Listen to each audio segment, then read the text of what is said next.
by strength training regularly, 3 to 4 days a week, and in the beginning, it was just 3 days a week, and it's an hour at the gym with the trainer, and tracking my macros so I get some sense of making sure that I'm eating enough, which was my problem, and that I'm getting enough protein, I saw firsthand how quickly things shifted, right? Now, I'm not in the demographic of a woman who's going through perimenopause or menopause, and I understand that there are unique things that are going on in that situation. But what I saw is that even though my carbohydrate intake went up, because I was adding about a pound of muscle a month, my insulin was actually improving.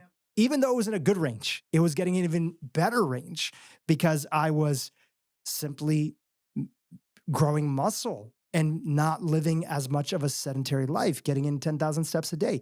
So these are things that you ask your patient because you know if they're not active, if they're not strength training, they're most likely not going to have metabolic health. You know, the reason that I like everything you've said so far, everything you've mentioned, you don't need to go get any additional lab work. We're going to get to lab work in a second, but these are all things that you can take an audit in at home. Anything you want to add to that? Sleep. If people aren't sleeping regularly and well and going to bed like a grown-up, getting up with the sun, they're probably dealing with metabolic dysfunction to some degree too, because just, one night of sleep being off will give you transient insulin resistance and metabolic dysfunction, but several nights in a row, several weeks in a row will really throw you over the edge. And so a lot of folks are not sleeping. I know sleep can be elusive for some, and there are reasons, and we work with that, but some folks are just not honoring their sleep. They're just not going to bed like a grown-up. They're just staring at their phones all night, and then they don't go to bed, and then they, stay up all night, whatever. And I'm guilty too. My husband bitches at me. So he's like, why are you on your phone this late? I'm like, I can't sleep. I know what I'm doing. It's not helping. But that piece is huge, huge, huge, huge. So if someone says my sleep is atrocious, I'm not ever, I've never been in the gym, or I'm not working out at all, or maybe they're using little tiny baby weights and they're trying, but they're still not lifting heavy enough. They're definitely not eating enough protein macros. That's kind of a given. Like, I'll just ask them. And you're right. People underestimate what they're eating. They overestimate what they're eating. It depends on what they're doing. But if their waist circumference is elevated, I can visually see that. You don't even have to measure yourself. You could probably guess, if you're a woman, if you've lost your waist, if you've lost your curves, if you've lost your waist, there's probably a problem happening. That's an easy one. And then if they are having some elevation of blood pressure, even if it's mild, but it's creeping up, they're on the path. So let's talk about labs. Okay. What labs can be helpful to definitively help people know where they stand on the spectrum of metabolic health? The big one that they'll get ran on their general yearly exam is a fasting glucose, because that's part of a comprehensive metabolic panel. All that looks at is a snapshot in time during the moment when they had their blood drawn. Where was their fasting glucose? And when that number gets to 120, you have magically arrived at type 2 diabetes. And they say, you have type 2 diabetes. And I'm over here saying, we could have done something 15 years ago if you ran some other labs or you just paid attention. But we've normalized it in our society. So that's the big one that most people are only looking at. That's the only one they're getting. The problem with that is if you have aberrant cortisol surges in the morning because you're stressed out or you have a very stressful life, that's going to surge your glucose as well. So you can have aberrantly high fasting glucose in the morning, and it's just because your cortisol is off the charts. And so an example is I now use a CGM or a continuous glucose monitor, but I used to prick my finger. My mentor 30 years ago was having everybody buy the little home glucose monitors and pricking their finger at various times during the day, but especially in the morning. And I remember when I was in bankruptcy, single mom, trying to build my practice, stressed out of my mind. And I remember my morning glucose running at about 100 for months. I also wasn't sleeping at all because I was in such shambles financially that I couldn't sleep. I was terrified. And I had a little girl and I was trying to keep my dogs and my family together. And it was 100 consistently. And I knew that was my cortisol. That had nothing to do with my true, glucose signaling. But that cortisol, that high cortisol will drive you into insulin resistance as well. That's another factor to consider. So a morning cortisol is really helpful to look at in conjunction with a morning AM fasting glucose. What's your preferred way to look at that? Is that like a Dutch test? No, just blood test. Test. Yeah, just ask your doctor for an AM cortisol and a fasting glucose, because the glucose is going to be on there anyway, because they're looking at a comprehensive metabolic panel. A hemoglobin A1C is a 3-month marker of how sugared up your red blood cells are. So it's a nice marker to have. And let's go back to the glucose. I want that at or below 90. 90 is the number. If you're at 90, something is starting to go a little haywire. But if you have that AM cortisol, you can gauge it. And what I want that as, that depends. I'm not going to give you straight numbers on that. But if it's high and it's on the high end of normal, you're probably driving up your AM glucose with that cortisol. You're probably stressed the F out and you need to reevaluate your life. And you're probably not sleeping well. One morning, a little anecdote is my fasting insulin is usually around like 3.5, 4, somewhere right around there. I think that's considered like good, optimal. Good is anything below 5, right? Insulin, yeah. Insulin, We'll get to that one in too. a second. But I'm bringing it up because one morning I was dealing with like all this stuff. I was running around and I went in for like my normal quarterly blood work, and my fasting glucose that morning showed up as like 110, even though my insulin, which you're going to talk about in a second, was in a good position. So that's also just a heads up to people that, it's good to have multiple markers or a continuous, glucose monitor, because you don't want to be making, these big recommendations or people get freaked out. And that's just one little snapshot. I know I'm going to be more the exception to the rule in that instance, but for a lot of people that are listening to this podcast who are already thinking themselves as pretty healthy, dialing things in, I've even seen that with A1C, as you've mentioned. Some people have blood cells that stick around a little bit longer, red blood cells. And so my A1C always looks a little bit more elevated, even though my fasting insulin is in a good position. And I had learned through Chris Kresser, friend of mine, that some individuals, their red blood cells stick around a little bit longer, so it can look like they have elevated A1C. Have you ever seen that before? Mine runs a little bit high, but it's usually in conjunction with how stressed out I am too. So I feel like there's a cortisol piece in there. I'm not sure exactly, but Got it. The more stressed out I am, the higher my A1C goes. So the A1C is so if we're looking at fasting glucose, that's like, okay, Susan, that's where you were that morning. And let's admit, not having any food, not having any coffee, and trying to drive across town to get your blood drawn by 10 a.m. is kind of stressful. Depends, that's, for me, that's not like the ideal way I start my day. Totally. So there's that. So that glucose is the snapshot in time is what I tell patients. Your A1C is the long-term marker. So a lot of times folks will have a great normal blood glucose, fasting glucose, but their A1C is high. And I'm like, you've been cheating. Something is awry or something's off. It's because that's the 3-month marker. It's a little bit more sensitive look into how they've been behaving the past 3 months. And again, it can be off for various reasons, but I like that at or below 5.5. I think 5.5 is where I draw the line. Another marker I like to look at is fasting insulin, and not a lot of doctors will run that. In fact, a lot of doctors will give you a lot of grief if you ask for it. They're like, you're not diabetic. I'm like, yeah, but most people are on the way, so maybe we should all check that. So fasting insulin, I like between 2 and 5. Below 2 or close to 2 is actually a sign of pretty severe burnout, and it's not great. I used to run at 1 to 2 when I was really, really burned out, and I've been there. It sucks. You're not even making any insulin. Were you also on like an extreme low carb diet? Yeah. Okay. Yeah. That's a little bit some people say, oh, that's fine. I'm like, I don't know. Most people feel like shit when they're down there, like in general, like I felt like shit all the time. And then, above 5, we don't want that. So we want a fasting insulin. I have seen insulin though. Insulin's really sensitive to where your other hormones are at. And it's sensitive to your estrogen. It's sensitive to your cortisol. So not to say that's an excuse to ride with an elevated insulin, but we got to look further beyond that. We don't just stop there. If that's elevated, if those 3 things are off, yes, lifestyle interventions 100%, but also I think a prudent doctor should look a little further and consider how old is this person? Is it a woman who's walking into menopause? Like, what are the other factors? What are some other markers I like? I loved running a high sensitivity C-reactive protein that just gives us, it's a non-specific marker for inflammation. It doesn't tell us where the inflammation is. It just tells us if they're inflamed. And I think that's nice to have. I like to run a SED rate as well because it gives us a little bit different look at inflammation. And so between those, I'll see high SED rates and low C-reactive proteins or vice versa. I want to know, are they inflamed? That's at the end of the day, are we dealing with an inflamed body? Are we now in bonus territory, or C-reactive protein is like, you're even recommending for our audience that's listening? Yeah, everyone should run a C-reactive protein. SED rates are cheap. SED rates are really cheap too. So I think that both. Okay. I run both. Yeah. Because you can miss inflammation by one being low for whatever reason and the other one's super high. And you're like, okay, we got to What fire does sed rate stand for? It's sedimentation rate. Sedimentation. So yeah. It's a marker of your red blood cells. Got it. What I don't else? know actually if I've ever gotten that done or not gotten it done. Maybe it's in some of the blood work that I've done, but I gotta look into that. ESR is another ESR, yeah. erythro sedimentation rate. It's cheap. I think it's a very inexpensive add-on. The other thing I'd add is get your labs ran through, I always use lab co-ops in my practice so patients could get labs. If they tried to run it through their insurance, it was going to be thousands.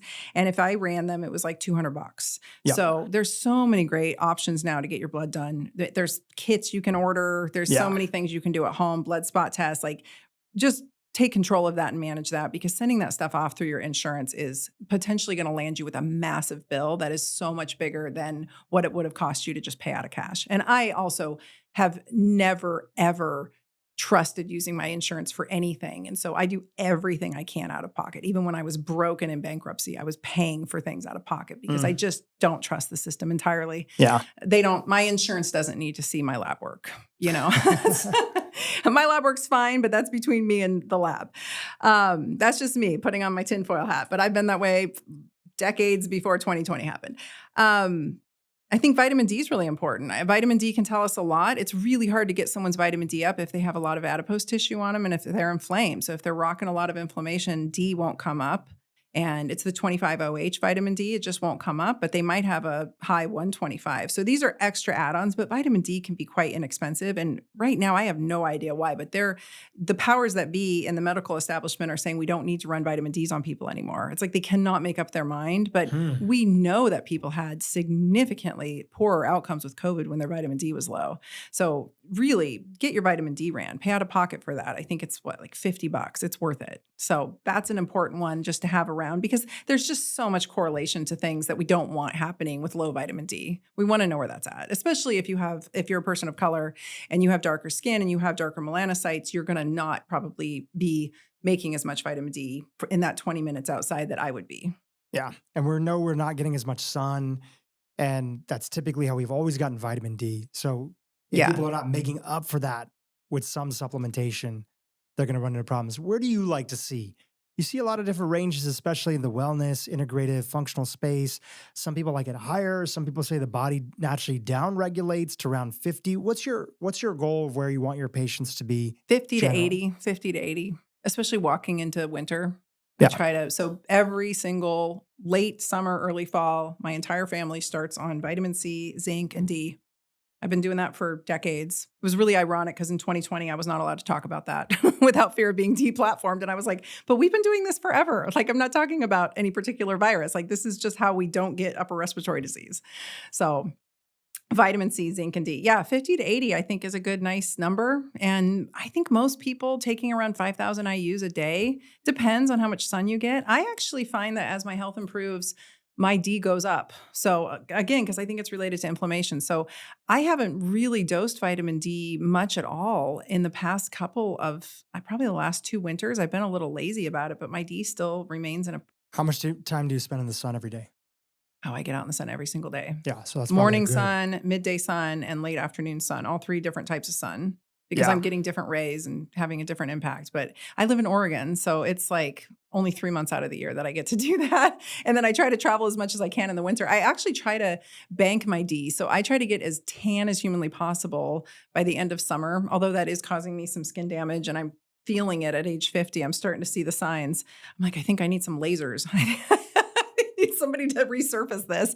But I always say I'd rather die tan than die of all of the vitamin D deficiency related cancers. So yeah, that's great. So you were continuing down the list of things that people can get done, or if they've already gotten these done, they can do a little bit of an inventory. And generally speaking, I find that individuals have a feeling that, you know what, I don't feel my best. My body composition isn't dialed in and I want to feel better. And sure, if that ends up having me look better too, amazing.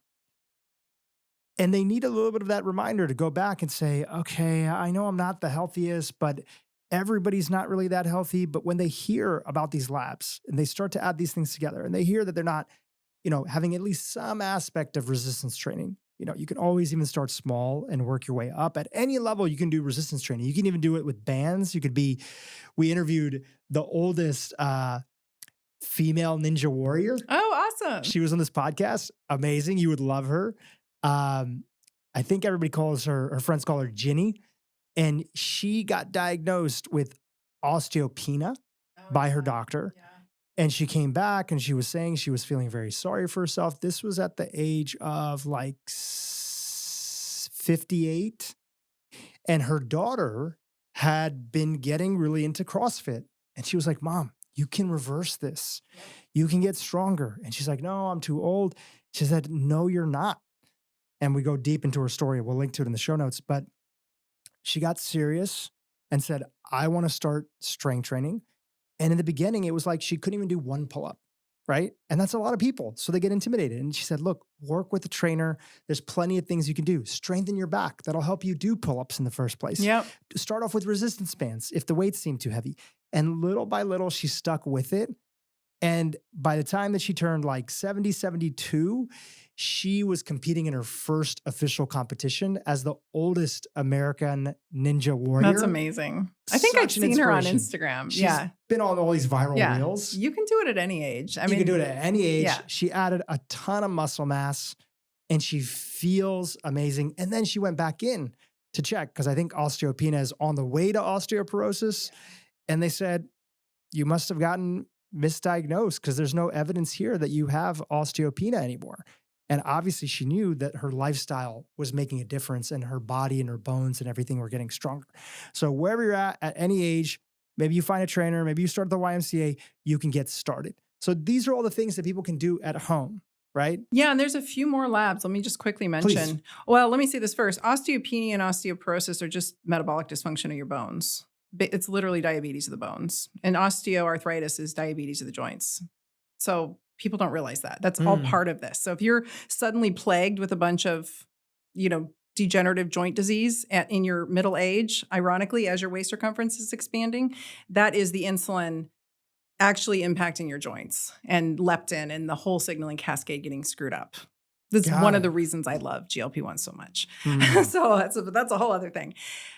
When you go in for your yearly physical, you're going to get a comprehensive metabolic panel. So they're going to be looking at your liver enzymes. If those are elevated, it means you've got the start of fatty liver. And what often happens, it's completely been normalized and your doctor will say, you've got a little fatty liver, but that's okay. It's not okay. There's no version of fatty liver that's okay at all. So if you see elevated liver enzymes, you're having some activity in your liver. It doesn't mean your liver is diseased. It means your liver cells are active and they are secreting this enzyme to let you know your liver's being it's got a little stress on it. It's probably fatty infiltrate. That comes along with metabolic dysfunction. And then the other thing is your lipids, your cholesterol, your LDL, your HDL, your triglycerides. If your cholesterol and your triglycerides equal each other, you are in trouble. So let's say your cholesterol is creeping up at 220 and your trigs are at 120, you are in trouble. And essentially your liver is pickling.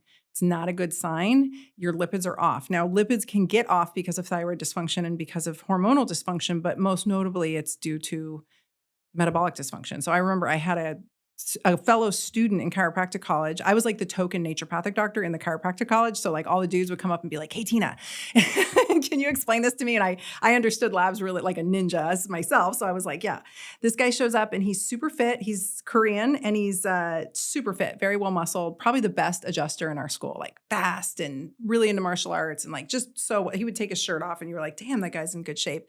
His trigs were off the chart.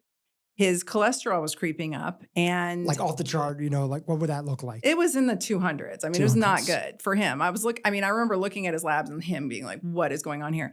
He also had elevated LDL and low HDL, right? That's not good. We don't want high DL. I'm not worried about these lipids causing heart disease the way that we have been traditionally taught, but we still can look at them in correlation to one another and see trends. So we don't want high LDL and low HDL. And I said, what are you doing? Are you like secretly an alcoholic and I don't know it? And he said, no, I don't drink hardly at all. And I said, well, what are you doing? And he was getting a soda every day. He was going to Carl's Jr. and getting his lunch at Carl's Jr., which I was like, what are you doing? So back to what we were talking about, sometimes you can really mask the metabolic dysfunction. That's what I was saying. This is why waist circumference is really so important in anybody of Asian descent, because we do not want that you guys can have atrocious labs and still have really great body composition. So there's trouble brewing. It was soda. He was drinking soda. And so then he switched to diet because he thought I wasn't clear enough. I was like, don't drink the freaking soda. But he switches to diet. They still look bad, but they actually looked a little bit better. And not that I'm a fan of diet by any means, but yeah, so Carl's Jr. and soda every day. But he was eating well for breakfast and dinner, seemingly. So anyway, that's just a great example. So you don't want your LDL above 100 and you don't want your HDL below 45. We want these in good ratios to one another. My LDL has always naturally been a little bit high, even with low triglycerides and high HDL. Yeah. And I've done a lot of workup, and I've had my cardiologist on the podcast, Dr. Michael Twyman. And one of the things that he talked about with me is I don't have familial hypercholesterolemia, but I am a hyper reabsorber of cholesterol. Yeah. So that leads to high LDL, and also my ApoB traditionally has been high. Is he worried? He looks at it as these things are shots on goal. And if your goalkeeper is really strong, and if which is your endothelium, if your endothelium is really strong because you have good production of nitric oxide, you don't have all this vascular inflammation through insulin resistance, and you are getting good quality sunlight. He's a big believer in photobiomodulation, and you're not super stressed, and you're not consuming alcohol all the time. These are all the things that keep an endothelium strong. Yeah, I was going to say, I think they're protective. They're all protective. And he said, because I look at the data, I know there's a lot that we don't know. So it's very clear that high ApoB is atherogenic. Is that the word? Atherogenic, yeah. It is causative with vascular disease. And when these lipids are able to get into the endothelium and then you get these little pimples, that is the formation of these plaques that are there. So he said, in your case, you just have to weigh the pros and cons and the risks that are there. So after looking at all the different solutions, I said, oh, wow, I got these genetic tests done that showed me what, interventions would I respond to, what would do well. And because I'm a hyper reabsorber, one of the recommendations was, look, you can go on ezetimibe. That seems to be one of the best tolerated, and it's just blocking some of the reabsorption of these lipids. And it doesn't seem like there's a ton of side effects. And again, you got to make the decision because you're the patient, but here's the pros and cons. They are shots on goal, and your endothelium is incredibly strong. Yeah. I also got a CCTA scan to look at the actual plaque in my arteries, much deeper than a CT scan. And I had virtually no plaque at all whatsoever. Like he said, it was the best scan that he had seen of any male above the age of 40 years old. So that gives me peace of mind. And I know that heart disease is a big component for South Asians and skinny fat individuals who most of them are dealing with insulin resistance. So I've chosen to take the ezetimibe, and let's see, I may decide differently, but I'll tell you, it definitely lowered my ApoB, where I previously was at like 160. I've gotten down to, like 90, around 90-ish, 80, around there. So again, all pros and cons that you're just trying to weigh off in your journey of trying to decide how to make yourself healthy. Yeah, I think of it similarly. Like if something's a little off, I'm not terribly worried. I look at trends. I'm more interested in the trend, and I'm more interested in what the other lab markers are saying in conjunction. And then I'm more interested in how that individual's living their life. So this reminds me of something I saw. It was actually during, the past few years. And it was a doctor I follow who's really into metabolic health on Twitter. And he was actively seeing patients during the pandemic. And he basically threw up some lab values, and it had like a hemoglobin A1C, a C-reactive protein, and, a couple other markers. And he said, you guys consider this normal, and this patient's having a really hard time in hospital with COVID. We are not the same. It was something like that. And basically what he was saying was like, in conjunction, all of these together being a little bit off, little bit off, little bit off, little bit off, that is your typical middle-aged male in America with a little bit of belly fat, just a little bit of a dad bod, like just a little bit off is enough to put you into this really pro-inflammatory state. which would make you susceptible to all kinds of things, including what we've just been dealing with. So that was his point, was like, you guys look at this and brush it off and say, oh, this is just normal, because it has been normalized, right? But that doesn't mean this is ideal or optimal. And he's like, we are not the same, because all of that looks like a hot mess. And That's so true. Yeah. And I remember like turning to my husband and I was like, your labs look a little bit like this. Maybe you should listen to me. Like that middle age, it's hard, it's easy to neglect it, and it's hard to see it, especially as a man, because you can really sort of pack it on throughout that torso, especially guys that are taller. You don't see it as much. You wear it well, right? But I'm telling you, that waist circumference is the truth teller. Dr. Tyna, you feel pretty strongly that we are being lied to about the side effects of drugs like Ozempic and the place and role that they have in helping people truly get healthy. So I'd love to start off big picture. What are some of those lies that we're all hearing? And more importantly, why do you think we're being lied to? Number one, I think the biggest lie I'm hearing that I'm really done with is it induces muscle mass loss. That is a misnomer. The percentage of muscle lost is right in sync with any calorically restricted diet. It's right in sync with bariatric surgery. Anytime you put somebody into a malnourished state, you don't protect their muscle by prioritizing their protein macros, by having them strength train, you're going to see muscle mass loss. The interesting part of that, to go one step further, is that they're actually looking at lean mass loss. And lean mass is all of your soft tissues. That's the number they're reporting. Muscle is part of your lean mass loss, but there are fatty infiltrates in the liver, in the pancreas, in the muscles, in folks who are metabolically unsound or suffering with obesity and when they lose that with the use of GLP-1 agonists, they're measuring that loss too. So it's a more in-depth conversation that we're not really getting fleshed out in the studies. So I think that's the biggest one. The other one that I think has been put to bed recently is the thyroid cancer risk. The studies coming out on that have been correlative, not causative. They're looking at patients who are already having the struggles with type 2 diabetes, already diagnosed with obesity, and then they are being put on a GLP-1 agonist. They're looking at their medical records. That group of folks are already at high risk for thyroid cancer, at a higher risk than their lean counterparts. But even then, it's correlative, not causative. And the interesting thing about the black box warning is that it was done on rats. If you actually go in and look at it, it was done on rats. These rats were given incredibly high doses. And what they don't tell you is that the control group of rats also developed this very rare form of medullary thyroid cancer. It's very rare in humans. It's very common in rats. They develop it spontaneously. And so it's kind of comparing apples to oranges, but they slapped a big black box warning on, and the media really likes to run with that narrative. And then I would say the third big one is the gastroparesis. The headlines are very sensationalized and making it sound like gastroparesis is permanent and these folks' stomachs are paralyzed forever and they're doomed. That is not true. The data shows that when the GLP-1 is discontinued and it gets out of the system over the course of a few weeks, gastrointestinal motility returns to normal.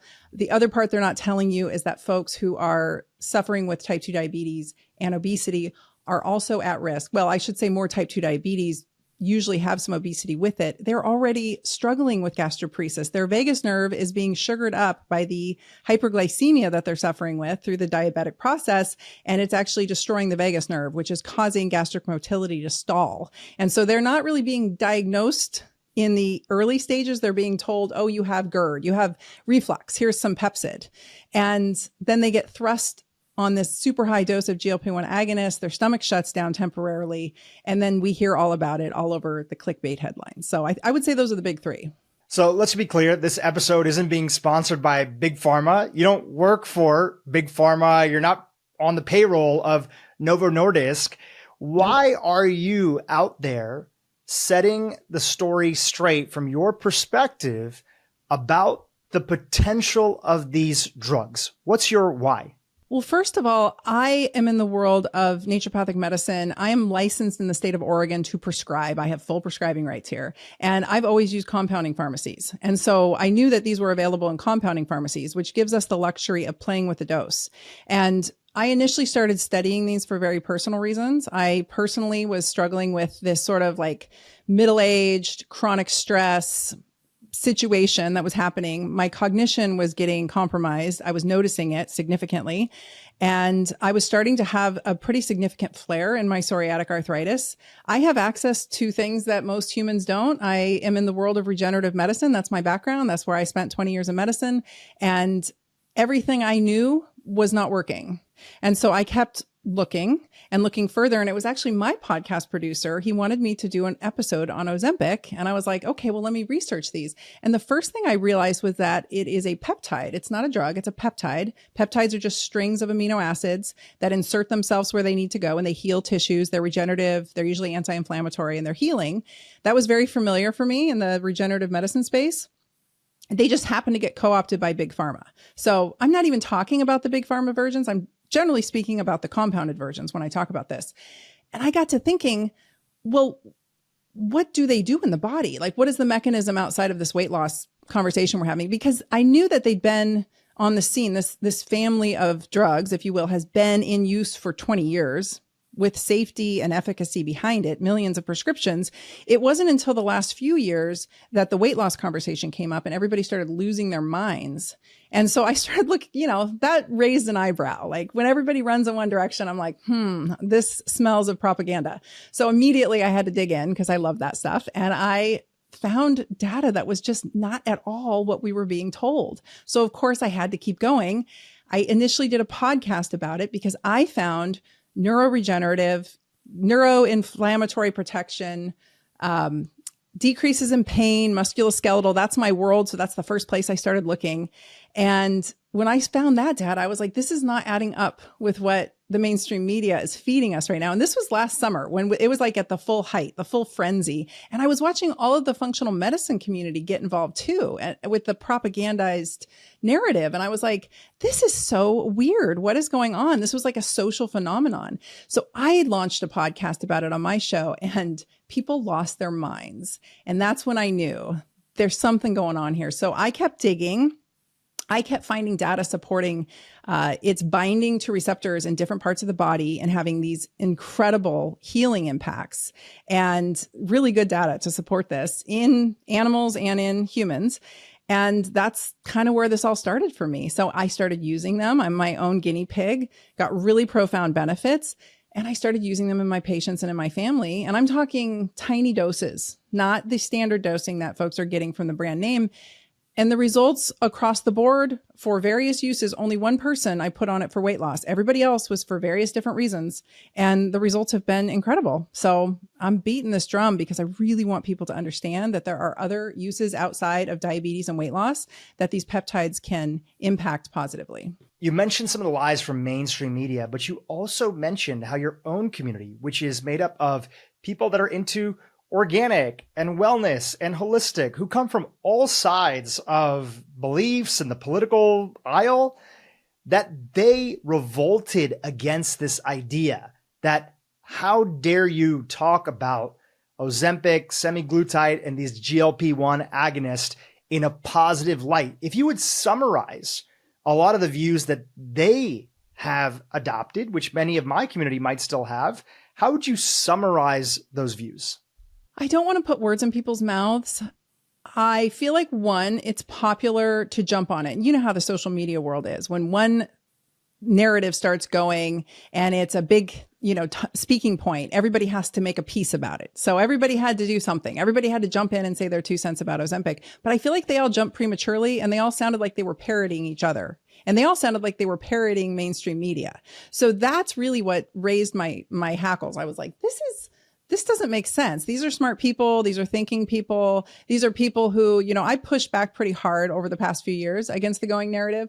And these are folks who were on my side during that. So these are people who believe in, medical autonomy and take care of yourself. You really have to prioritize your health first, probably very much like your audience. And so that was interesting. And I think the other part was that people have something to sell. And they have either a weight loss program to sell or they have a way of eating to sell. It's this tribalism in the nutrition space, and everybody had something to sell, or maybe they had a Nature's Ozempic to sell as a supplement. And so I don't know, maybe it was impacting their bottom line, or they thought it was going to be. And so I didn't have any conflicts with sharing the truth. Like, my whole purpose on this planet is to save humanity. I think humanity's really in a pickle. I think our fertility rates are crashing. I believe metabolic health is, or I should say metabolic dysfunction is driving the whole process. And so I've been beating this drum for a long time, and popular or not, I will tell the truth at whatever expense comes to me. And so I just started dropping data points. Like, here's the study I found. Here's this study I found. And they lost their minds. And what I kept hearing over and over, like clockwork, was even if I would share out a post about Alzheimer's and Parkinson's prevention with GLP-1s, I wouldn't mention weight loss. All I kept hearing was, you just need to eat less and exercise more. This is a lazy way of getting it done. That seems to be the going mindset. And that's really interesting to me, because if anyone's been paying attention to obesity medicine, that's not accurate. The whole eat less and exercise more thing is only but one piece of the obesity puzzle. So I don't know. It's sort of one of those, like, show me you don't actually know what you're talking about without telling me, situations. It was very telling. And so I don't know. I have no problem. I'm not trying to be popular. I'm not trying to be everyone's best friend. I'm not trying to be the most popular girl on social media. And so I just kept coming up with more information as I dug deeper. And it seemed to be falling away, though. I've noticed a lot of influencers coming around and changing their stance and actually referencing me and saying, I listened to Dr. Tina's podcast series. I've changed my mind. Here's what I do know now. And I think that's very exciting. Those are open-minded people. They're thinkers, because at the end of the day, I'm just here to try to help the person in front of me feel better. And I've gotten countless messages from followers, countless, saying, I was terrified to start these. I was overweight. I was dealing with diabetes, or I was walking into diabetes, and my doctor had been recommending them, but I had been scared away by the mainstream. I'd been scared away by the news and everything else, and some of the influencers, and your information has been so educational. So I started them. And these folks are now like 3, 6, 9 months in, and they're messaging me incredible before and afters, incredible life-changing stories that would just melt your heart. That has so little to do with only just weight loss, like just profound shifts in their health overall. And that's why I keep going with it, because it doesn't matter what the propagandized media is telling us.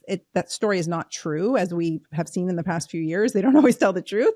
But more importantly, I think that the truth will find a way as long as people continue to be brave and push it out. So thank you for having me on your show to do that. Well, thank you for being here. And we wanted to have you here because you've been very open with your own journey, that you started off being quite skeptical about these. And if I would put my hat into the ring as well too, I, as just an individual who was skeptical of, just big pharma in general, but would always talk about it in a very nuanced way. I'm on a prescription drug that I'm very open with my audience about. As I sort of manage my ApoB levels, I decided to start ezetimibe. Okay. We have to understand that, there's good and there's bad in all aspects of stuff, but we can question things. But I had a natural skepticism. And if I were to add my skepticism through the lens of somebody who I know you know very well, Dr. Casey Means, it's the general idea of, wow, especially out of this entire, sort of global event. I'm not going to say the words so that we don't get suppressed on YouTube. But out of this global event where we all were being told we had to be taking some medication to get through it, and a lot of us had questions about it, being told that the only solution to the weight loss epidemic that we're having is to start kids from a very young age and have adults throughout their entire adult life on this drug that, if we're looking at a lot of the stats that are out there, people were saying was going to potentially be bankrupting us. Now, I always tell my audience, I don't have a degree in health. I'm not trained clinically. I get to be a host and have experts on like you, but that raised my sort of spidey senses of, we're being told that this drug is the solution to something. And that's where I think a lot of my audience also felt that, okay, we're being told this is the answer. And then also it kind of feels like cheating, being honest, that there's a lot of us that felt that way. Sure, celebrities are getting results and they can pay for it and other things like that. But is this something that's going to be working for everybody? And so a combination of those views, and then you add in the last item, which were the side effects that you've already addressed, that led to what I would say was my uninformed layperson view. And what actually opened me up, we were chit-chatting a little bit beforehand, is that I had clinicians on the podcast Dr. Gabrielle Lyon was one of the first, and JJ Virgin, who's a nutritionist, who were very open. And I asked them, as I asked a lot of people, and I said, hey, what do you feel about this topic? And they both said separately, the answer that I'm going to share with you is not going to be something that you're going to like, but I'm going to tell you the truth about it. I said, hey, listen, I'm asking you because I want to know the answer. And they opened up my eyes to the nuances. And I'm hoping that now that I've found out about your work, that we can do the same thing for our audience here. And you've already started us down this journey. So let's set the groundwork a little bit in this process. So just give us a big picture overview of where these medications came from, their focus on obesity, but more importantly, how you want to take the conversation beyond the topic of just addressing our obesity epidemic. So it started with a Gila monster. That's where they discovered this compound in Gila monsters, and they synthesized it. The Ozempic is not Gila monster venom, which is a narrative going around. It's a myth, but they found that when they looked at this GLP-1 agonist, that it is made naturally in the body, it is made in the L cells, it's produced in the L cells of the gut, and it's also produced in the brain. Some doctors are going around saying that it's produced in the gut and it's getting to the brain. It's actually produced in the brain. That's what caught my interest. If it's produced in the brain and there's receptors all over the brain for it, it must be doing something beyond just, appetite suppression, although it's a big player in appetite suppression. But it started out as a type 2 diabetic drug, and the old versions of it, exenatide and then on up, they were not as compliant friendly. You've got to do injections every day. People don't like that. People aren't as compliant. They had more severe side effects. The nausea and vomiting side effects are real. We can talk about this as we move through the episode, but my real argument here, that what got me interested was, what if we just apply small doses, not the standard dose? What if we start people on significantly lower doses? What would happen then? And we can only do that with compounded medications. As I mentioned earlier, that was the world I was familiar with. The compounded version of these peptides is really inexpensive. It's really very reasonable, especially if somebody is a good candidate for the lower dosing, or the microdosing, as I call it. I'm talking $30 a month and being able to do away with a ton of other pharmaceuticals in their life. So that's where I was coming from. I'm not really here to defend its use in obesity, although that could be a whole other podcast. That it really is transformational and life-changing for people, because many of the benefits that are happening, if people would look at the data, they are independent of weight loss. So the cardiovascular benefits that they found in the SELECT study recently, and at the end of last year, end of 2023, really profound cardiovascular protection in overweight individuals in their middle age. But then they've recently reanalyzed the data and they followed these people. These benefits were independent of weight loss. It's not just about weight loss, right? It's not just about the type 2 diabetes. And I think there's nuance, like you use the word nuance, and that's exactly what this is. There's a nuanced conversation. And for some reason, there's these dividing lines where people are like, it's all or nothing. So we're either using it in the brand name version. It's very expensive. I can understand that there's access issues. Folks are waiting until, they're arguing that only the severely obese should have it. Only the diabetics should have it. I'm over here arguing that there's a whole host of other benefits that are preventative, and I'm in the world of preventative medicine. That's what I do as a naturopathic physician. So my interest lies in, how do we keep people from getting over here? Why are we not addressing issues early on and using all the tools that we have available? There's no lack of semaglutide in the compounded version. There's no lack of tirzepatide.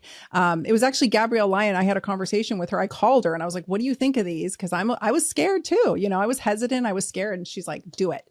Just keep going with this line of thinking, because I'm seeing really profound impacts on my patients. So that really got me going, thinking we are using these only in very extreme cases at very high doses. And I don't think this is a one size fits all. These are, at the end of the day, a hormone. Why would we give somebody a massive dose of a hormone and expect good things to happen, right? We're sending people into this far extreme version. We're crushing their appetites. They're going into malnourishment. We're only hearing about and seeing these really extreme side effects, which I don't discount. The nausea and vomiting is real. The potential for gallbladder issues is real. The potential of developing a gallstone and throwing it into the pancreas and creating pancreatitis is real, but that's only at very high high doses or if the patient isn't being managed closely.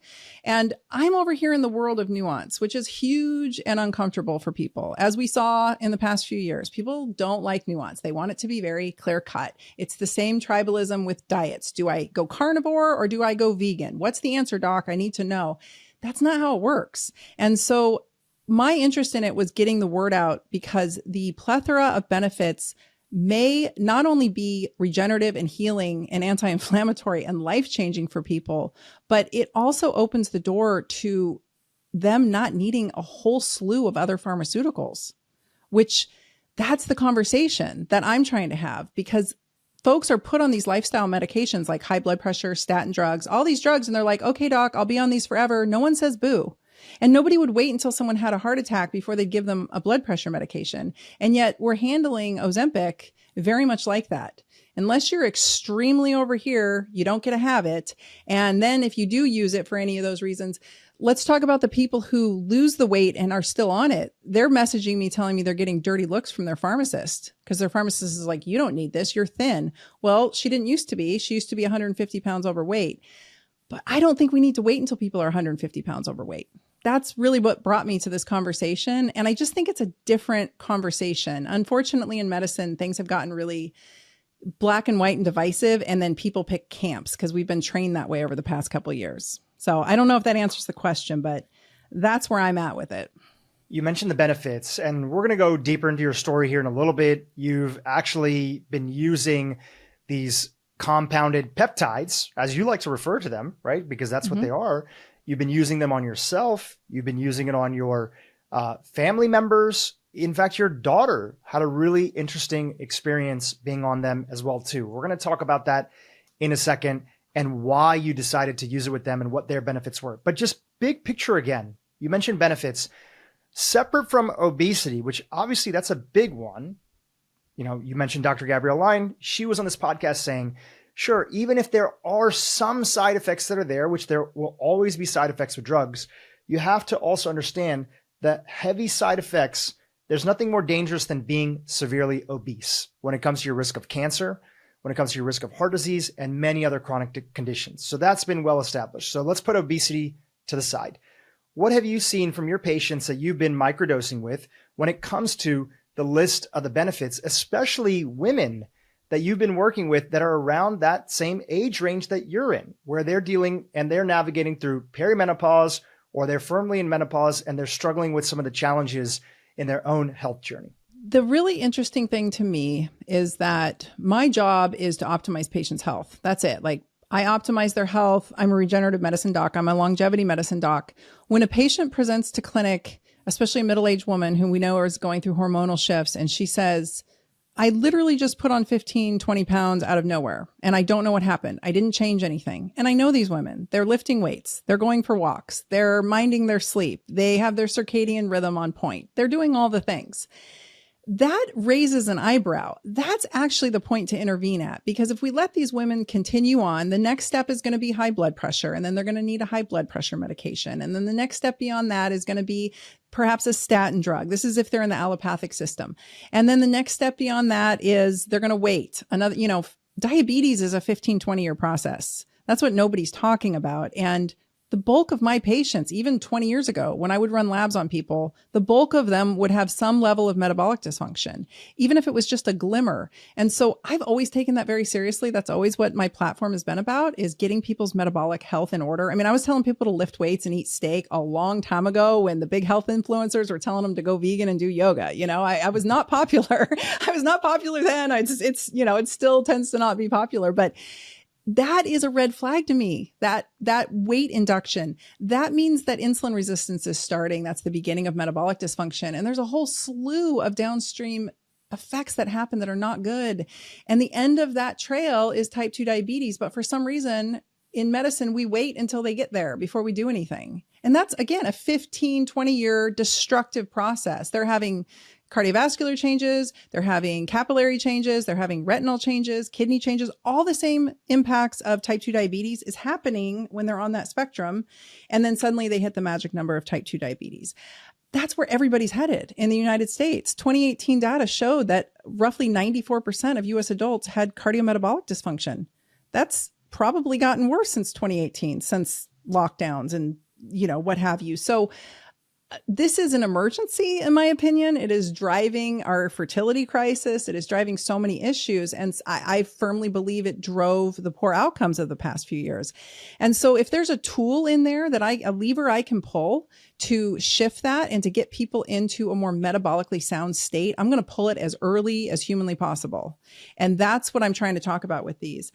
They're peptides. So they are strings of amino acids that form peptides with peptide bonds.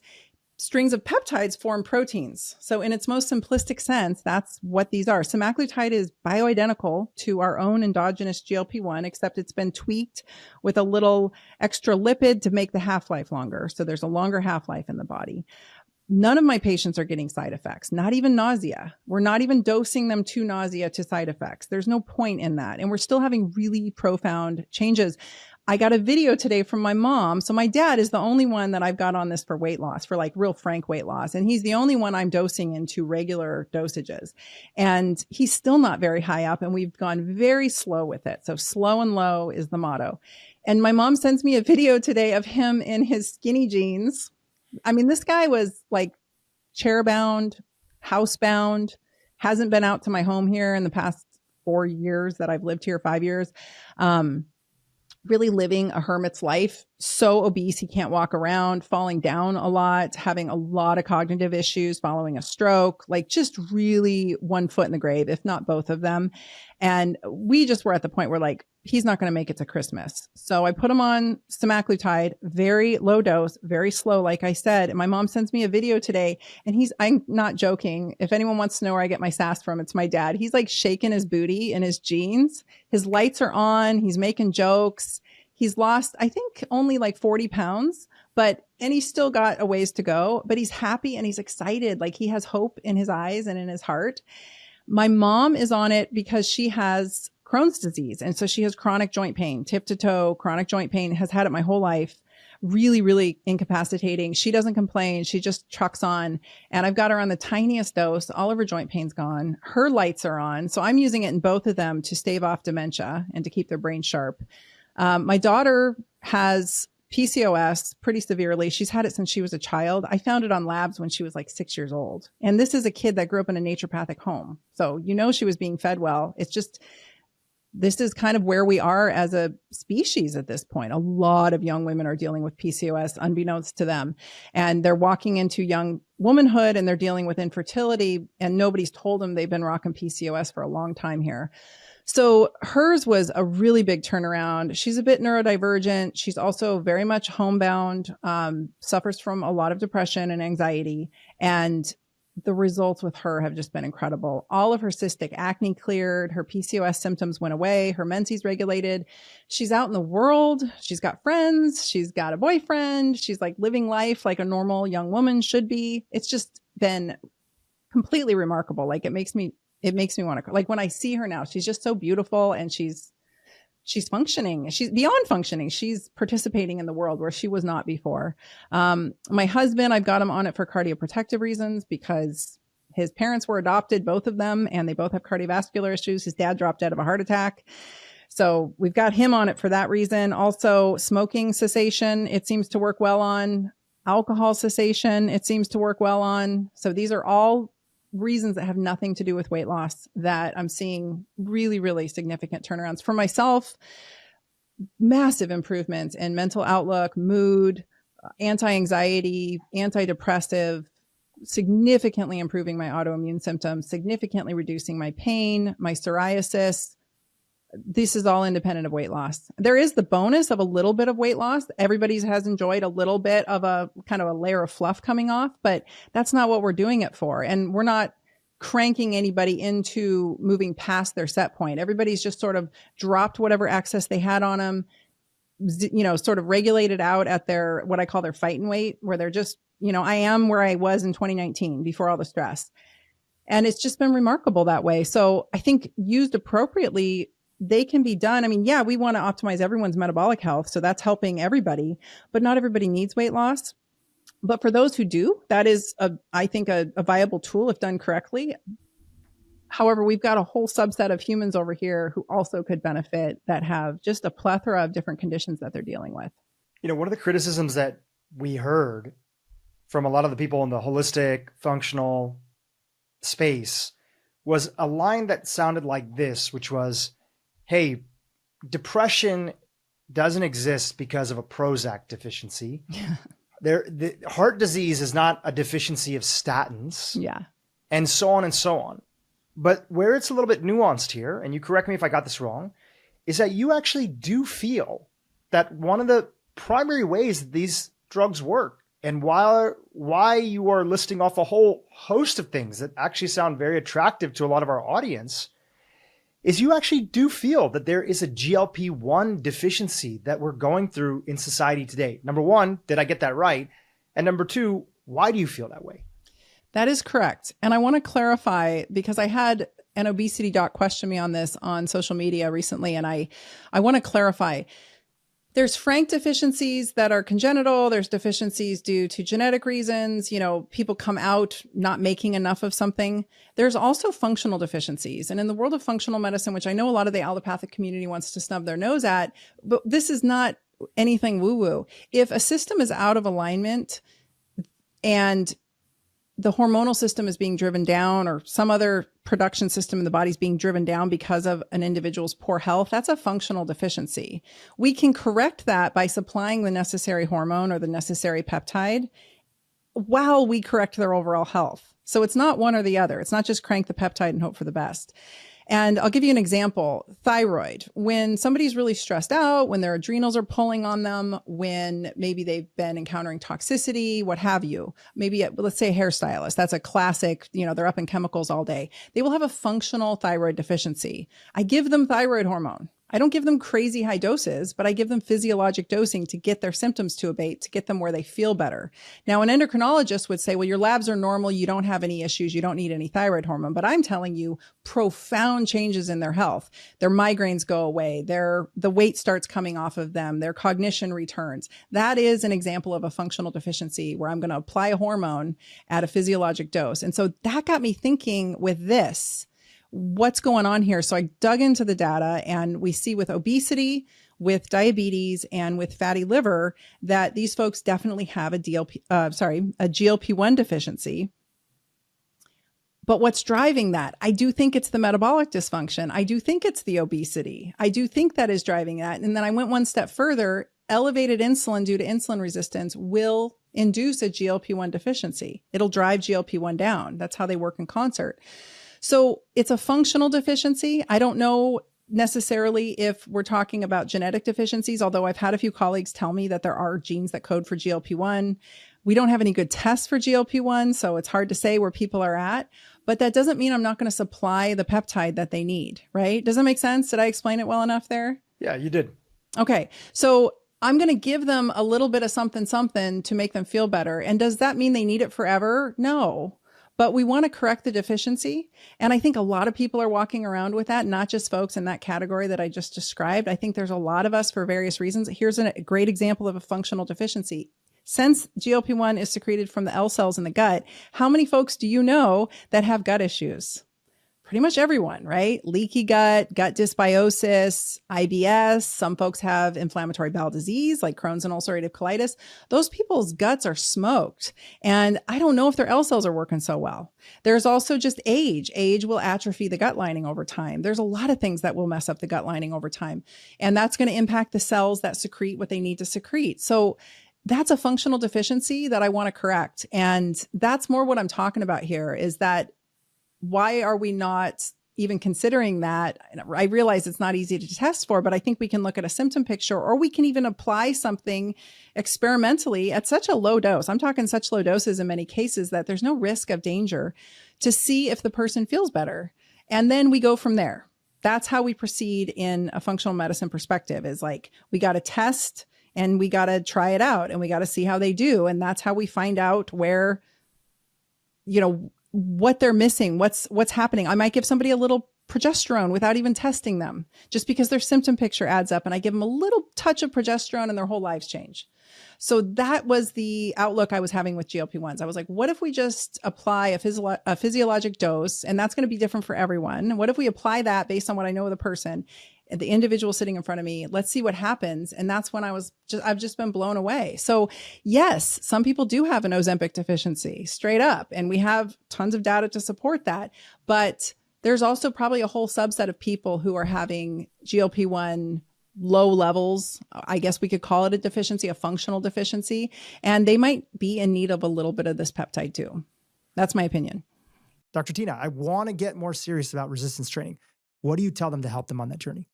Ideally, find someone who you pay money to who can get you started, because it is a skill. Strength training is a skill, and there's a lot of opportunity to hurt yourself. And folks are often coming in with orthopedic issues already. And those are the people I took care of in my practice, right? I took care of people who had orthopedic issues. And if you bung yourself up and you get yourself hurt, you're going to stop. And then you're going to be maybe even worse off than when you started, because now you're really going to be not wanting to go back to the gym. The gym is an intimidating place for a lot of people. So I think hiring somebody, I would specifically ask, are you competent at training middle-aged and older folks? Because that's a whole art form in and of itself. Anybody can train a 25-year-old, but it takes some skill to train someone who's 45 or older. So finding somebody, and you often can you got to interview these coaches. You often can find people who've had backgrounds. Like I think my first coach, the reason I hired him was because he had a very strong cardiovascular background. He was actually training people post-op in a cardiovascular clinic. And I was like, I want you. Like you get this, right? We have to work to tolerance, and we have to build upon a foundation, and that might take a lot of time. So finding somebody who is skilled to work with. You don't necessarily have to do one-on-one, because I know that's cost prohibitive for a lot of people, but you can work in small groups. That really brings the price down. So find a group of folks, maybe 5 to 8 people in a small class, maybe even 10 people, but where you still have some individual eyes on you, but you're in a place where you can afford it. And then you've got community and accountability, which I think is also really healthy. I mean, that's a huge part of the gym, right? It's just like seeing people and having friends and being part of something where you're all bettering yourself. That's a big deal. It's a really big deal as people age. I think that if that is out of your cards because you live somewhere more rural, I hear from people all the time. I live out in the middle of nowhere, so that may not be as easy to find. There is a ton of online stuff that you can do, although you don't have eyeballs on you. So I just don't want people getting hurt. I want them starting somewhere, though. Easier to do when you're younger, harder to do when you're older, getting started on your own. So finding some kind of community that can help support you. CrossFit, I think, is great if you have a good CrossFit coach.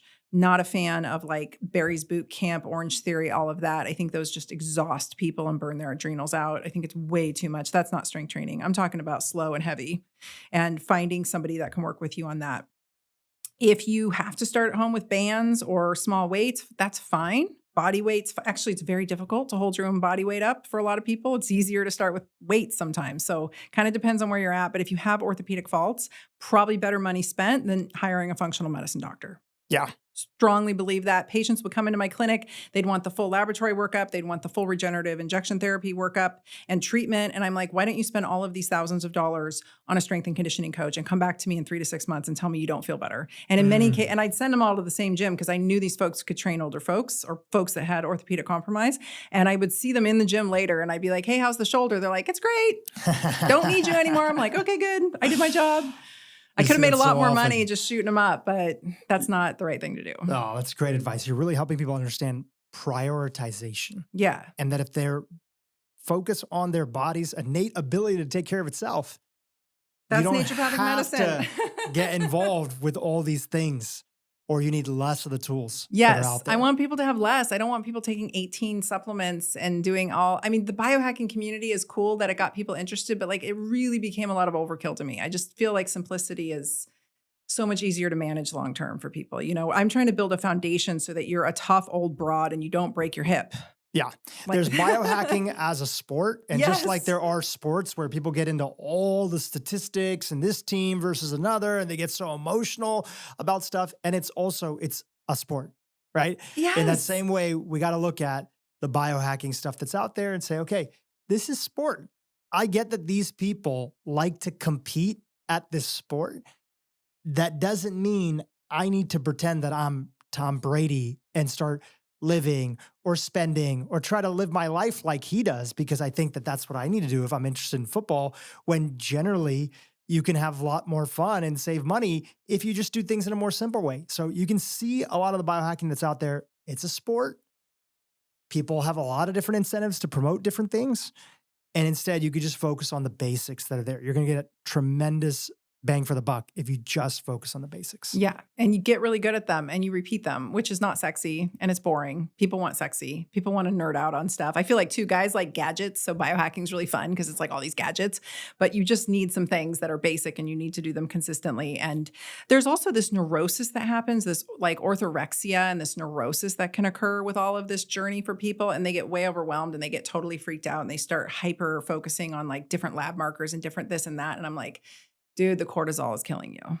You're killing yourself with the neurosis. So ask my husband how often we run blood work. It's not much. It's not often. We should do it every year. We do it probably every 2 to 3 years. Like I really do not want to worry about a lot of this stuff anymore. I've been in that world of like being hyper neurotic about my health and it did not serve me well. So I'm taking more of the approach of chilling out. I'm also not someone who's a big proponent of colonoscopies and mammograms. So that's me and my risk tolerance. I want to make that very clear. I just have a different risk tolerance and I have a different strategy about what I will do if something bad creeps up.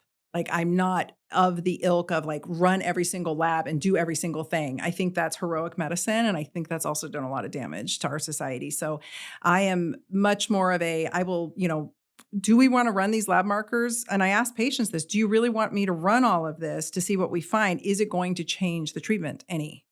Like we have to really talk about that. Here are your treatment options based on what might show up. How are you going to handle this? Mm-hmm. And that is a big question no one asks. Yeah. And they get all these labs ran and then they're like, well, what am I going to do? And now a whole new neurosis starts. And you get more pokes and prods and, poking the bear, biopsying tiny little tumors that maybe are benign or not. I'm not saying don't do it. And again, that's up to folks' risk tolerance, but you open the capsule on a cancer, you now have invited a potential spread of that cancer. So we're poking the bear a lot in different ways in medicine. And I feel like the biohacking community is really perpetuating that. And I'm like, I'll just be over here running some basic labs every once in a while. And I'm going to just do everything else to take really good care of myself. Well, I appreciate you sharing your perspective because that's what this podcast is here for. They want to hear of how do you look at your worldview?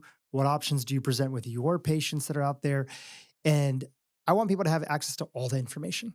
And then they can decide how to make that prioritization themselves. And then you'll hear themes from different episodes. And one of the big themes that a lot of individuals, many of your friends, contemporaries who have been on this podcast too, have been talking about, and you're talking about here, is whatever you do, because we don't want to yuck somebody's yum. If you're not focusing on the basics and the majors, yes, none of the other shit matters. Yes, amen. And the same thing goes with even our last conversation, which is the topic of Ozempic and GLP-1s. Yes, even at low doses, they can be helpful. But if you don't plan on improving your metabolic health, you have to ask yourself, what are the long-term pros and cons of these things? The best of both worlds is that you've shared that these things for people who want to get better can kickstart in many instances and make it easier to double down on the metabolic health. And obviously, that's the best of both worlds if somebody chooses to go down that journey, right? So I want to bring it back to here because there's a few other things on metabolic health that you touched on that are just part of those basics. What do you want to say about the dietary side of stuff? So if resistance training and first understanding your labs and where they are, those are a big part of it, what do you want to say about the dietary piece? Keep it simple. That's another thing I really try to keep simple. And I focus on, honestly, just a chunk of protein. Animal protein is preferred. A chunk of protein at 3 meals a day or 2 bigger meals a day. So a good gauge is the size of your hand. Eat a piece of meat the size of your hand. If it's not as long as your hand, then it should be thicker. That should get you started. That's a really great gauge to get started. And you can use different fitness apps if you want to. You can keep track of your macros. But once you start knowing how much protein is in something, you can just start to eyeball it, right? It's not too difficult to do. So I aim for like 30 grams per meal at least. We could go heavier if we're really actively trying to build muscle or maybe we are a bit older and we are dealing with some sarcopenia. We want to go higher. If you're a man, you want to go higher, but under eating is a real issue. But trying to hit your macros, your protein macros, when your gut and digestion is compromised, which is a lot of people, that's a really daunting, difficult task too. Nobody considers that, but that is a very hard thing to do. It's really easy to say, oh, pound, gram per pound of body weight. But in somebody who has gastrointestinal issues, that's just like, I can't do it, doc. It's too much. I feel terrible, So really just trying to meet the patient where they're at, because everybody's an individual. And I'm looking for needle movers. So a good one is pain. I had a really awesome old-timey doc tell me years ago, all of your female patients are under eating their protein. If you can just get them to eat more protein, their pain will go down. Any kind of pain that they're dealing with? It's a good gauge, right? Women in general are under eating protein, especially older women. And then we have to consider dentition as folks are aging. Their teeth are starting to have tooth problems. A lot of that is osteoporosis, especially in women. Their jaw bones are dissolving, and so their teeth are rattling around. So they're starting to have dentition issues. They want to blame it on I had dental work done 20 years ago in Mexico. It's that. I'm like, no, honey, it's your osteoporosis and your teeth are falling out of your head. And so they're eating less and less. We also have to look at societal factors, cultural beliefs, like getting somebody who's been a vegetarian, who's Indian, who's been vegetarian for generations, and you're trying to tell your grandma, like, I need you to eat meat, grandma. She's going to be like, we have to be respectful of that and try to work with it. I didn't even tell my grandmother that I started eating meat.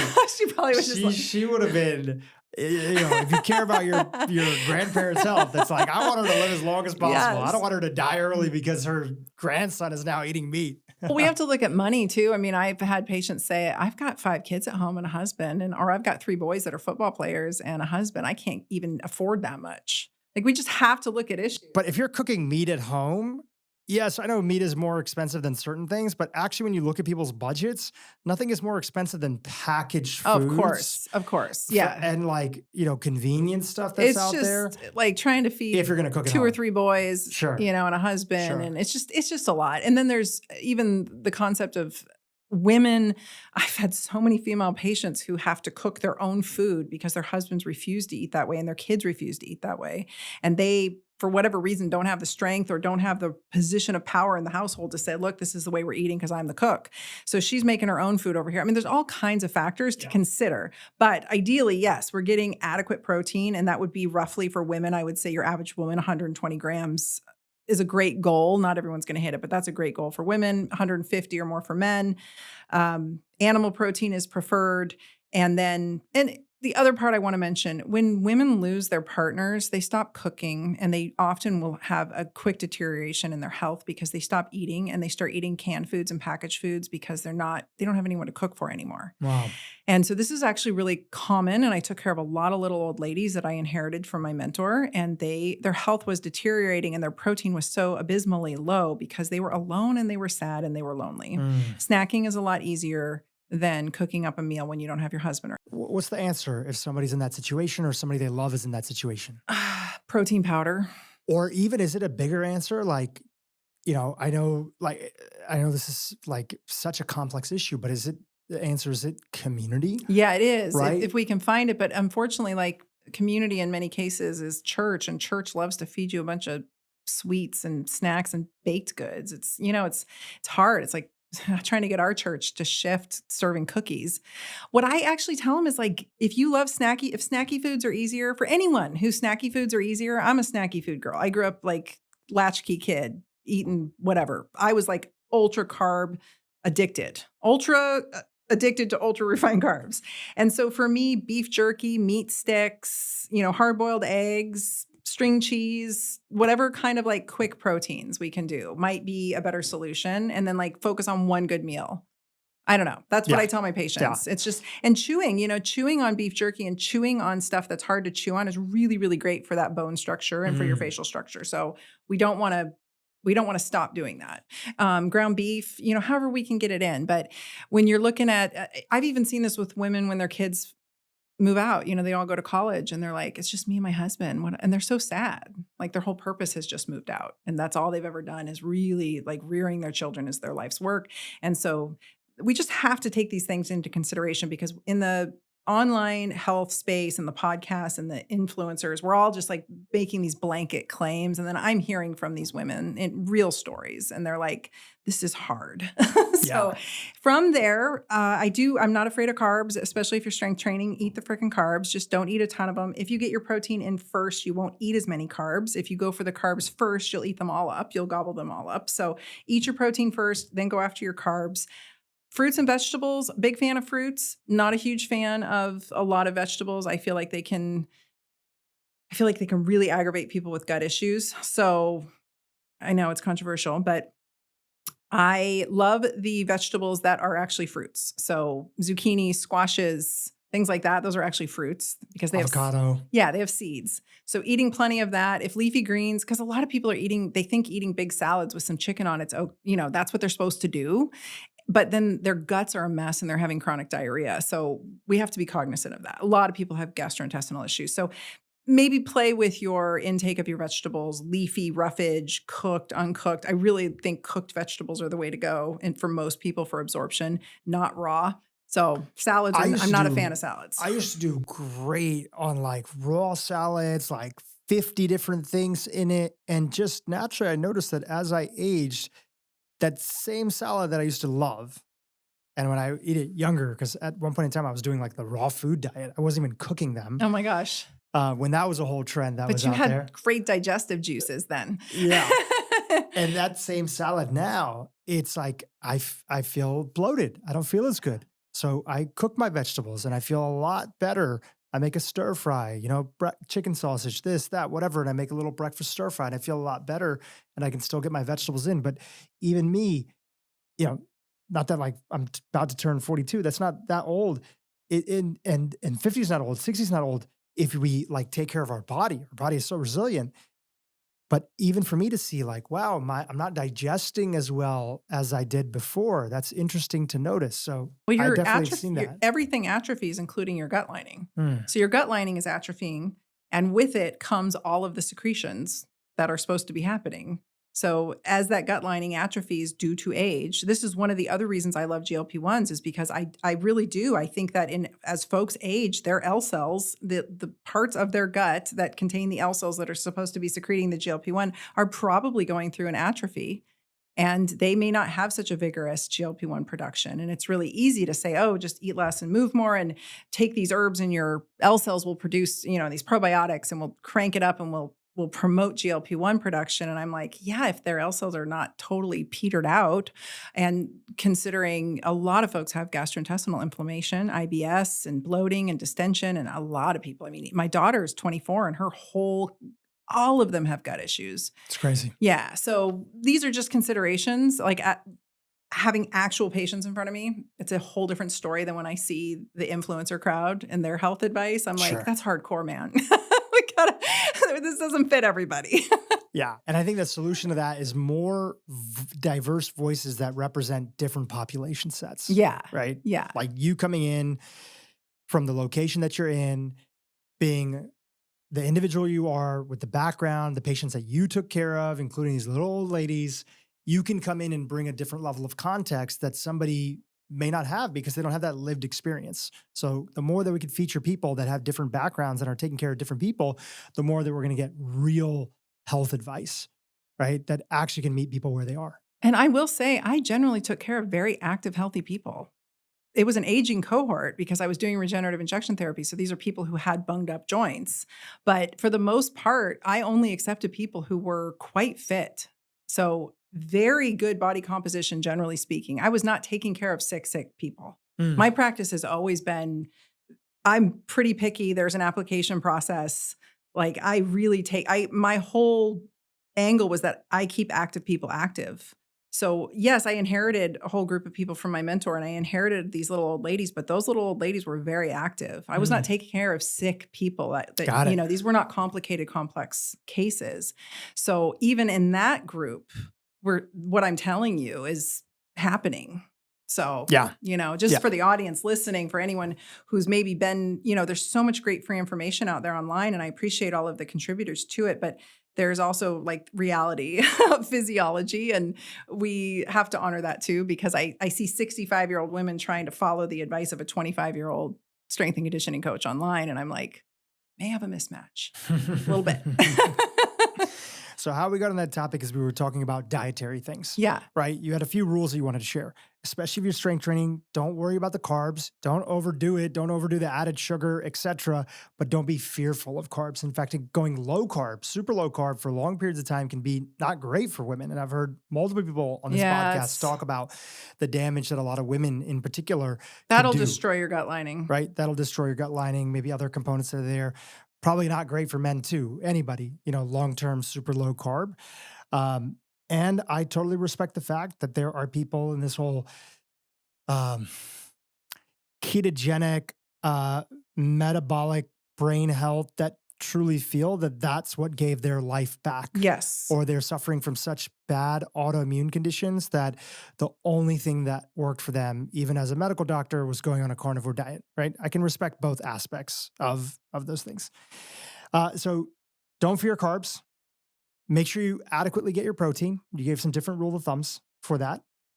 Keeping it simple. Get your vegetables, cook your vegetables, lean towards the ones that maybe are going to cause less digestive issues. Any other principles on diet that you want to put in before we move on? Cook at home and don't eat crap out of packages if you can help it. Love it. If you're going to eat a packaged food, consider, there's different companies that make really nice meat sticks or even some of the more clean bars, but you really got to be picky about those if you need like a portable food, but cook at home. 99% of the time, cook at home. That's great. So we talked about exercise. We talked about diet. You've mentioned a little bit about sleep as well earlier too.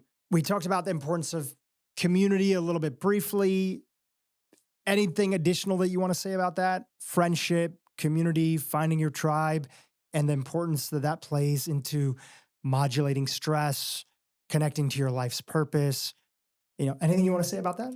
Well, you are who you spend time with. You quite literally, our microbiomes are contagious. So we are who we spend time around. So pick your friends carefully and find your tribe, though. That doesn't mean I'm really a hermit at heart. I'll stay home all day with my dogs and not see humans for weeks and be just fine. But I need to be around other humans. I'm happier that way. My heart rate I actually track my heart rate variability goes up when I'm around other humans. So I have to be really cognizant of that as somebody who's pretty introverted.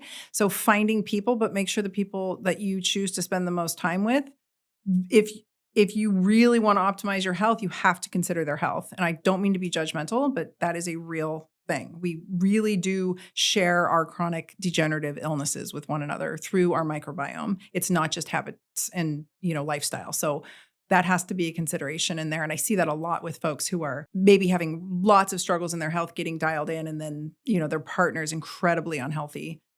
That can play a role. So it is important, but you got to pick your people. Yeah. That's a hard one to hear, I know, but health is contagious and lack of health is contagious too. So those are big problems on both ends.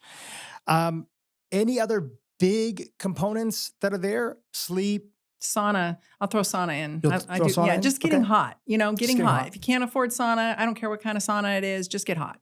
Yeah. That might be through exercise. That might be through a hot bath, but really stoking those heat shock proteins can be incredibly vitalistic and healthful. So cooking yourself a little bit is my jam.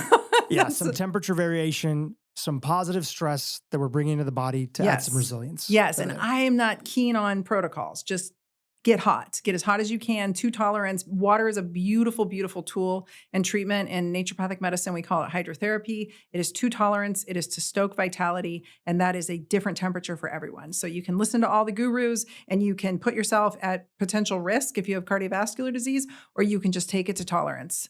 And you can build yourself up. And it's really a vitality stoker. All of these things are vitality stokers. What I love about everything you shared is these are all simple and straightforward things that people are already working on.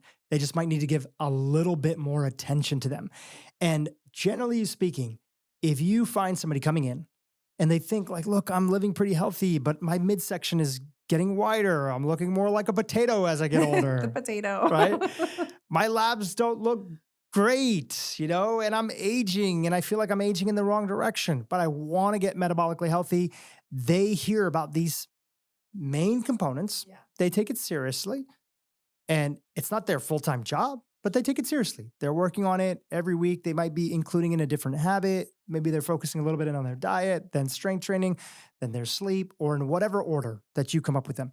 How long have you generally seen that it takes somebody who comes in, who's motivated, like a lot of our listeners are, who's not metabolically healthy? I'm not talking about severe obesity. I'm talking about they just don't feel good. They're outside of the optimal zone. How long have you generally seen in your clinical experience it takes them, if they focus on these few areas, to feel like they are now metabolically healthy? They will start to feel better immediately. And within a week to 2 weeks, they'll start to notice their inflammation going down and their clothes are fitting differently because they're losing some of that inflammatory bloat.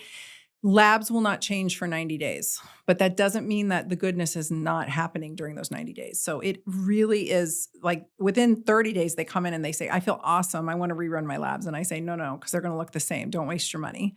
In 90 days, I'll see changes on labs. I'll see all those markers I mentioned really start to improve. So I have heard from so many people like, well, what's the point if it takes 90 days? That is not correct. That's not the correct thinking. We are on a path. We are on a journey, and journey is there's no destination. It's just a journey. Health is a journey, right? So you will notice within a week or two improvements, and then we retest to see, but we're really looking to see if that waist circumference is coming down, and it should start. And if it's stuck and they're doing all the things, this is where I pulled in GLP-1s. This is where I got interested. So you mentioned giving them to folks, who really might need them. And I'm over here also saying, we have folks doing everything right. And they're in my age cohort. They're sitting in middle age, especially women listening to me. Your estrogen if you are not exercising going into menopause, you are screwed if you don't get on the ball, like period. But as your estrogen drops, even if you are well muscled and doing all the things, you will start moving towards metabolic dysfunction, period. That is the side effect of estrogen dropping. So I'm a big fan of bioidentical hormone replacement in this age cohort. But even with that and doing all the right things, this is where I will pull GLP-1s in. Yeah. So, we have about 10 minutes more here on the podcast. I'm going to run through a few questions that we got that are from the first episode that are related to this. The one that I want to bring back up and have you answer again is, again, everybody asks, where do I find a doctor? And it's a tough answer, but your real answer is? It's hard. I know. I'm getting this question too from everybody. It's really hard because doctors aren't seeing this. And I have asked every single person who comes to me who says, I'm microdosing GLP-1s and then this is happening or this, and I'm like, what's your dose? And they tell me and they're not microdosing GLP-1s. They're taking the standard dose. The doctors are hearing this term now because I've been on the podcast circuit and they're hearing the term microdose and they say, oh yeah, we microdose. And they don't. They're giving the standard low dose, the starting dose. So I don't, and that can be too much for a lot of people. So finding somebody. And what is that? What is that typically? What well, with semaglutide, it's 0.25, and with tirzepatide, it's 2.5 milligrams. These are milligrams. So I just know all that to say is I don't think that the doctors get what I'm trying to lay down here. Yeah. So there's not enough education across the board. Yeah. Because if they're doing 2.5 or 1.5, you're really talking about a microdose is what? It depends. It totally depends on the person. Range. A fraction of that. Yeah. So like 50%, 10%? Depends. It literally depends on the person in front of me. I cannot answer that. I mean, it depends on who's in front of me and what we need to do short-term and long. But bottom line, it's not a low dose. It's going to be a fraction of that, and that could include a big range. Yes, and some folks may need that low dose. So it depends on how adept someone is at functional medicine. And I'm finding that a lot of functional medicine doctors are not really adept at doing all the things. There's a lot of doctors out there who are functional medicine doctors who cannot or will not prescribe hormones. And I really think hormones are a big piece of this picture. And there are functional medicine doctors that cannot or will not prescribe GLP-1s. And so they're completely missing that piece. And so there's a lot of confusion happening. I feel like I'm going out trying to spread this good message, and yet I'm creating a big monster and a lot of big confusion. So I have a program where I am training doctors inside of, and so that's helpful. So they'll be like certified by you? They're not going to be certified, but at least we know they took my course. Okay, and they heard the way that you're a little bit more likely to probably get better care. Yes. And then I know that in the longevity medicine community, doctors are getting it. So folks are showing up saying, and they're getting it. And I know some of my naturopathic doctor colleagues who are really into peptides already. They were already into bioidentical hormone replacement. They're getting it. No training necessary. They're like, I get what you're laying down. So I know they're out there, but you have to find somebody who already knows how to work with peptides. Yeah. Ideally. And that's going to be. Actually, that's probably one of the best recommendations you could have. Yeah. Who has long-term use of peptides. Yes. Period. Has been using them. Yes. And they're you're get it. more likely going to have the mindset Yep. that's needed for if you choose. Like, I have zero interest or need for doing any kind of microdosing with GLP-1s, so I'm not a candidate. But if somebody is, the best indication is find a longevity doctor who already has a good amount of experience working with peptides. Yeah, and hormones. And hormones. Yes. How many years would you say? If you were looking at a resume and somebody said, I have X amount of years. I don't think it matters, honestly, because I was a really excited as a So it's young more doctor, enthusiasm. I was really enthusiastic and I listened to my patients. So I took a lot of input from them. So I had these old guys come in that were like hormone experts from way back in the day because they were bodybuilders. You know, these guys are in their 70s. They taught me about testosterone therapy replacement. So, you know, young, you have more opportunity for somebody to work with you. Older, you're going to have somebody with a lot more experience. One of the big concerns that a lot of people had was, what happens when I decide to get off, or if I want to get off? And you mentioned that you actually have intentions of wanting to get off. So for those in our audience that are listening or watching today, can you first summarize, even if you don't believe it, what some of the early concerns were that people were saying about people who get off of these drugs, Ozempic, Wegovy, all these drugs that are there? What was a lot of what you saw in the media? What are the things that you're thinking about as you think about potentially getting off of them? And why would you want to get off if you've listed all these incredible benefits that our audience is hearing? Why wouldn't you want to stay on it forever? That is a good question. So first of all, I always think about receptor sensitivity. And I do think we're going to see a problem in the near future with folks who are on very high doses. Their receptors are going to get flooded to the point where the cell starts pulling back receptors. And so the amount they're using isn't going to work anymore. And I'm already hearing this from compounding pharmacist friends that folks are calling and saying, I need to go up. And the high end dose is 2.4 milligrams.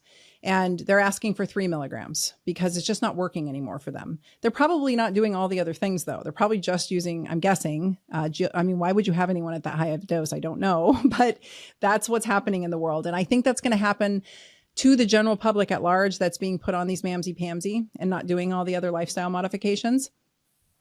I would go off only to cycle because I want my receptors to stay really robust. And so I don't ever stay on any hormone all the time. I even go off thyroid for a little while to let my receptors clear and come back online. So I rotate hormones, and that's just how I've always done it. We call it a hormone holiday, if you will. So I would like to be able to cycle these. I probably think they're going to be in my arsenal forever because they have such a profound impact on my immune system that I don't want to go for long periods of time, but I don't stay on testosterone forever. I don't really stay on anything forever. I just sort of rotate and cycle through. I think what was the first part of your question again? What were some of the headlines around people coming off of it that were so scary that prevented a lot of people from not even wanting to try it in the first place? Well, so I think when you get dosed high and heavy, you are going to run into the nausea and potentially vomiting, although the rates are much lower than I'm seeing some people talk about on different podcasts. There's certain people going around different podcasts sharing out really, really high, 80% of people with severe nausea. That is incorrect. The nausea, even just mild, is more around 20 to 25%. That's what several studies have shown over and over. So I think folks are going off it for a variety of reasons. One is probably cost because they are exorbitantly expensive. A study just came out showing that it only costs like $5 to manufacture, but they're charging Americans close to $1,000 a month, which is insane. The same drug is being sold in Germany for like $60 a month. So or 75. It's just ridiculous. They're price gouging Americans. So I think people go off it for that because the insurance game on this one is lame. They usually only give people like 6 months worth of coverage. So people are going off it for that.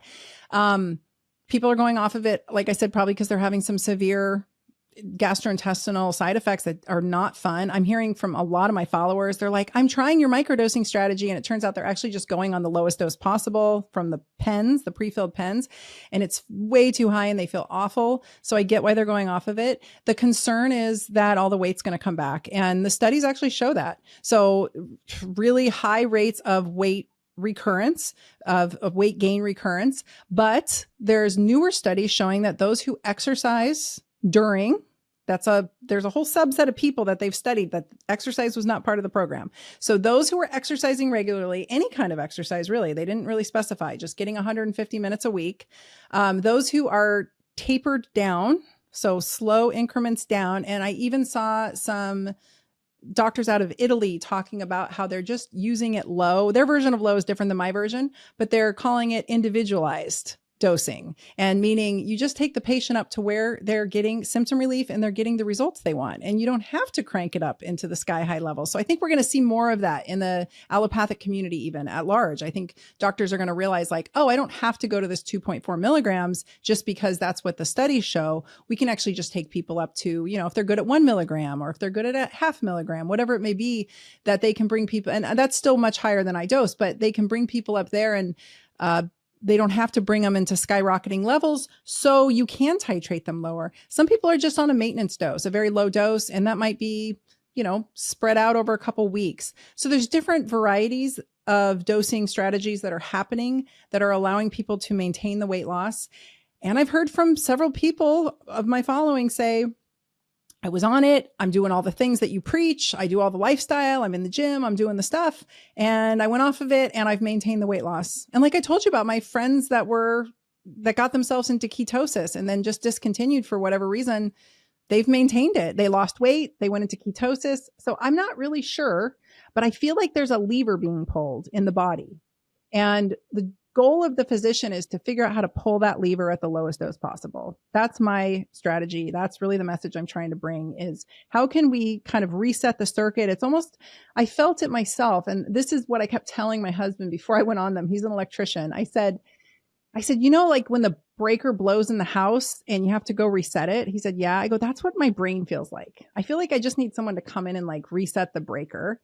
And I now have been on them for, I guess, 10 months. And that's exactly how it feels. It feels like somebody reset the breaker, and I go extended periods off of it now. I'm going longer and longer periods off of it when I'm in my off cycle. And it's just been awesome. So I don't think it's a forever drug, but in some people it might be, you know, people who truly have the disease of obesity. Not everyone who's obese has the disease, but the people who really do have the disease of obesity, and there's different reasons for that. There's genetic components. There is a reality here that we aren't discussing in the functional medicine community that I wish they would appreciate more. But for those folks, they might need to be on it forever. And I think that there's a way to do it elegantly so that that is sustainable. You know, taking a moment here to recap some of the key points that our audience has taken away before I go into our next section. There's, in your view, and you're making the case for it, there is a lot of potential here. If that potential is going to be unlocked, it's really about, for a lot of our listeners that are generally a lot healthier than the general population, but are still suffering from many of the things that you mentioned that you or your family members were suffering for, and your patients. If that potential is going to be unlocked, it's got to be a hyper-personalized dosing that's there, that's monitored, which requires a clinician to prescribe it and monitor it. You know, we can't get these, you know, over the counter. You can't go to a compounding pharmacy yourself and try to pick one up unless you're, you know, a clinician yourself. And then those things are combined with all the beautiful lifestyle changes that are there. And the combination of all those and the momentum that somebody feels when they start to see that their body's making progress, when they start to see their addiction and their hunger levels change, there is this compounded effect where people start to be able to capture a lot of the potential that these drugs offer. But it has to be the combination of those. And then again, monitored over a period of time, right? Is that accurate? Yes. And I want to add one point that I haven't talked about. Neuroplasticity is the ability of the brain to be plastic, to learn things, to rewire neurons. And so if you're constantly in a mode, you will wire hard into that mode, but that is changeable and flexible. And it gets harder and harder as we age. These peptides are protective to the brain. They reduce neuroinflammation, and they, in many ways, help with neuroregeneration. And so when a person is on them, it is a window of opportunity to take advantage of that neuroplasticity that I believe they are inducing. So what that means is if you take that time to relearn new habits, to really get into aspects of lifestyle that maybe you haven't mastered before. Maybe it's your nutrition, getting that on point. Maybe it's getting your exercise dialed in and becoming a non-negotiable in your life and your schedule, whatever it may be. Maybe it's really just honoring your stress levels and working to lower them, which the peptide, I will say, is like an anxiolytic. I take it and I'm within 10 minutes, I'm like, I'm so much calmer. So there's different aspects here, but using that window of opportunity when patients are on it to rewire their brain and to really drive in and hardwire these new lifestyle habits, that's something that no one's talking about. And I think that plays into the last question of like, do they have to be on them forever? That's where I think that people are missing the boat, is that time on these peptides matters, not only because the healing may take some time, but also we really want to take advantage of that neuroplasticity. And the folks that I have on it who aren't doing the lifestyle things, although I will say, like I mentioned, that people start wanting to do better. They just inherently want to. But if they're not strength training, if they're not taking this window of opportunity to really drive in new lifestyle habits, I'll pull the prescription, because we are playing with something that's really potentially very powerful. And we don't want to just hardwire in terrible habits and eat less. That's not the goal here. The goal is to take the time to use the peptide to put the person back in the driver's seat. There's really an onus of control that comes over folks when they're on them, and they really feel like they have control of the ship again, and they feel much more normal. That's the word people keep saying. I feel normal. My appetite's normal. My drive for whatever vices they were having has normalized. And so using them in a strategic way to get folks dialed in whilst on them, I think is the name of the game. I just wanted to add that. Thank you for adding that. That was awesome. Many people in the audience, after hearing you being on all the podcasts that you've been on recently and speaking on Instagram and your own podcast as well, too, that we'll link to in the show notes below. You can see the beautiful logo for it in the background as well. Your YouTube channel. I love it. Don't say sorry. I want to plug you as much as possible. Thank you. I was going to take it down, but I was like, it's heavy. I don't want to mess it up. Don't you dare take it down. You need to shout from the rooftop to who you are and how people can follow you, because you're an important voice that is part of this discussion. And you always have been, even with your COVID commentary and other aspects. So as you've been out there more, many individuals, I even had this experience myself. I emailed you personally and I said, hey, I know we have a podcast coming on and I have a friend that's looking for somebody who's a doctor like you that's based in this area of the world that they could work with. And you replied back, if you wouldn't mind sharing. Yeah, that's a hard one. That's a hard, I say that because I closed my practice in 2018 and it was very difficult to refer my patients out because they just didn't, I gladly did, but everyone I referred them to, many people came back. It was 2 years of patients coming back being like, they don't think like you. They don't prescribe like you. They don't do it like you. And I'm like, I'm sorry. I just have my own unique set of skills that I honed through time. And it is hard, but if I'm going to guess your question is, how do people find someone? Is that?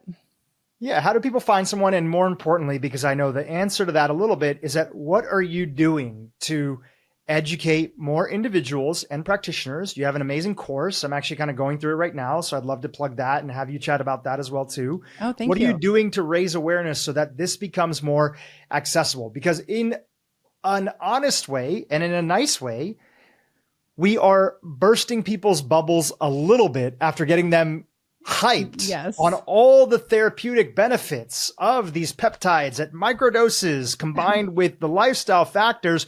But really the missing piece of the puzzle is you need, at least right now, you need a clinician who's open-minded, who's wellness first, to be paying attention to you, see how you do, and personalize your dosage and get you on these microdosage that's out there. Otherwise, if you don't, and you just look up all these direct-to-consumer companies that are online, and there's plenty of them, and you start there, you run the risk of starting off with a higher dosage and doing a lot of the things that you have said are some of the challenges that people have experienced with Ozempic. So I'll let you get a chance to chime in on that.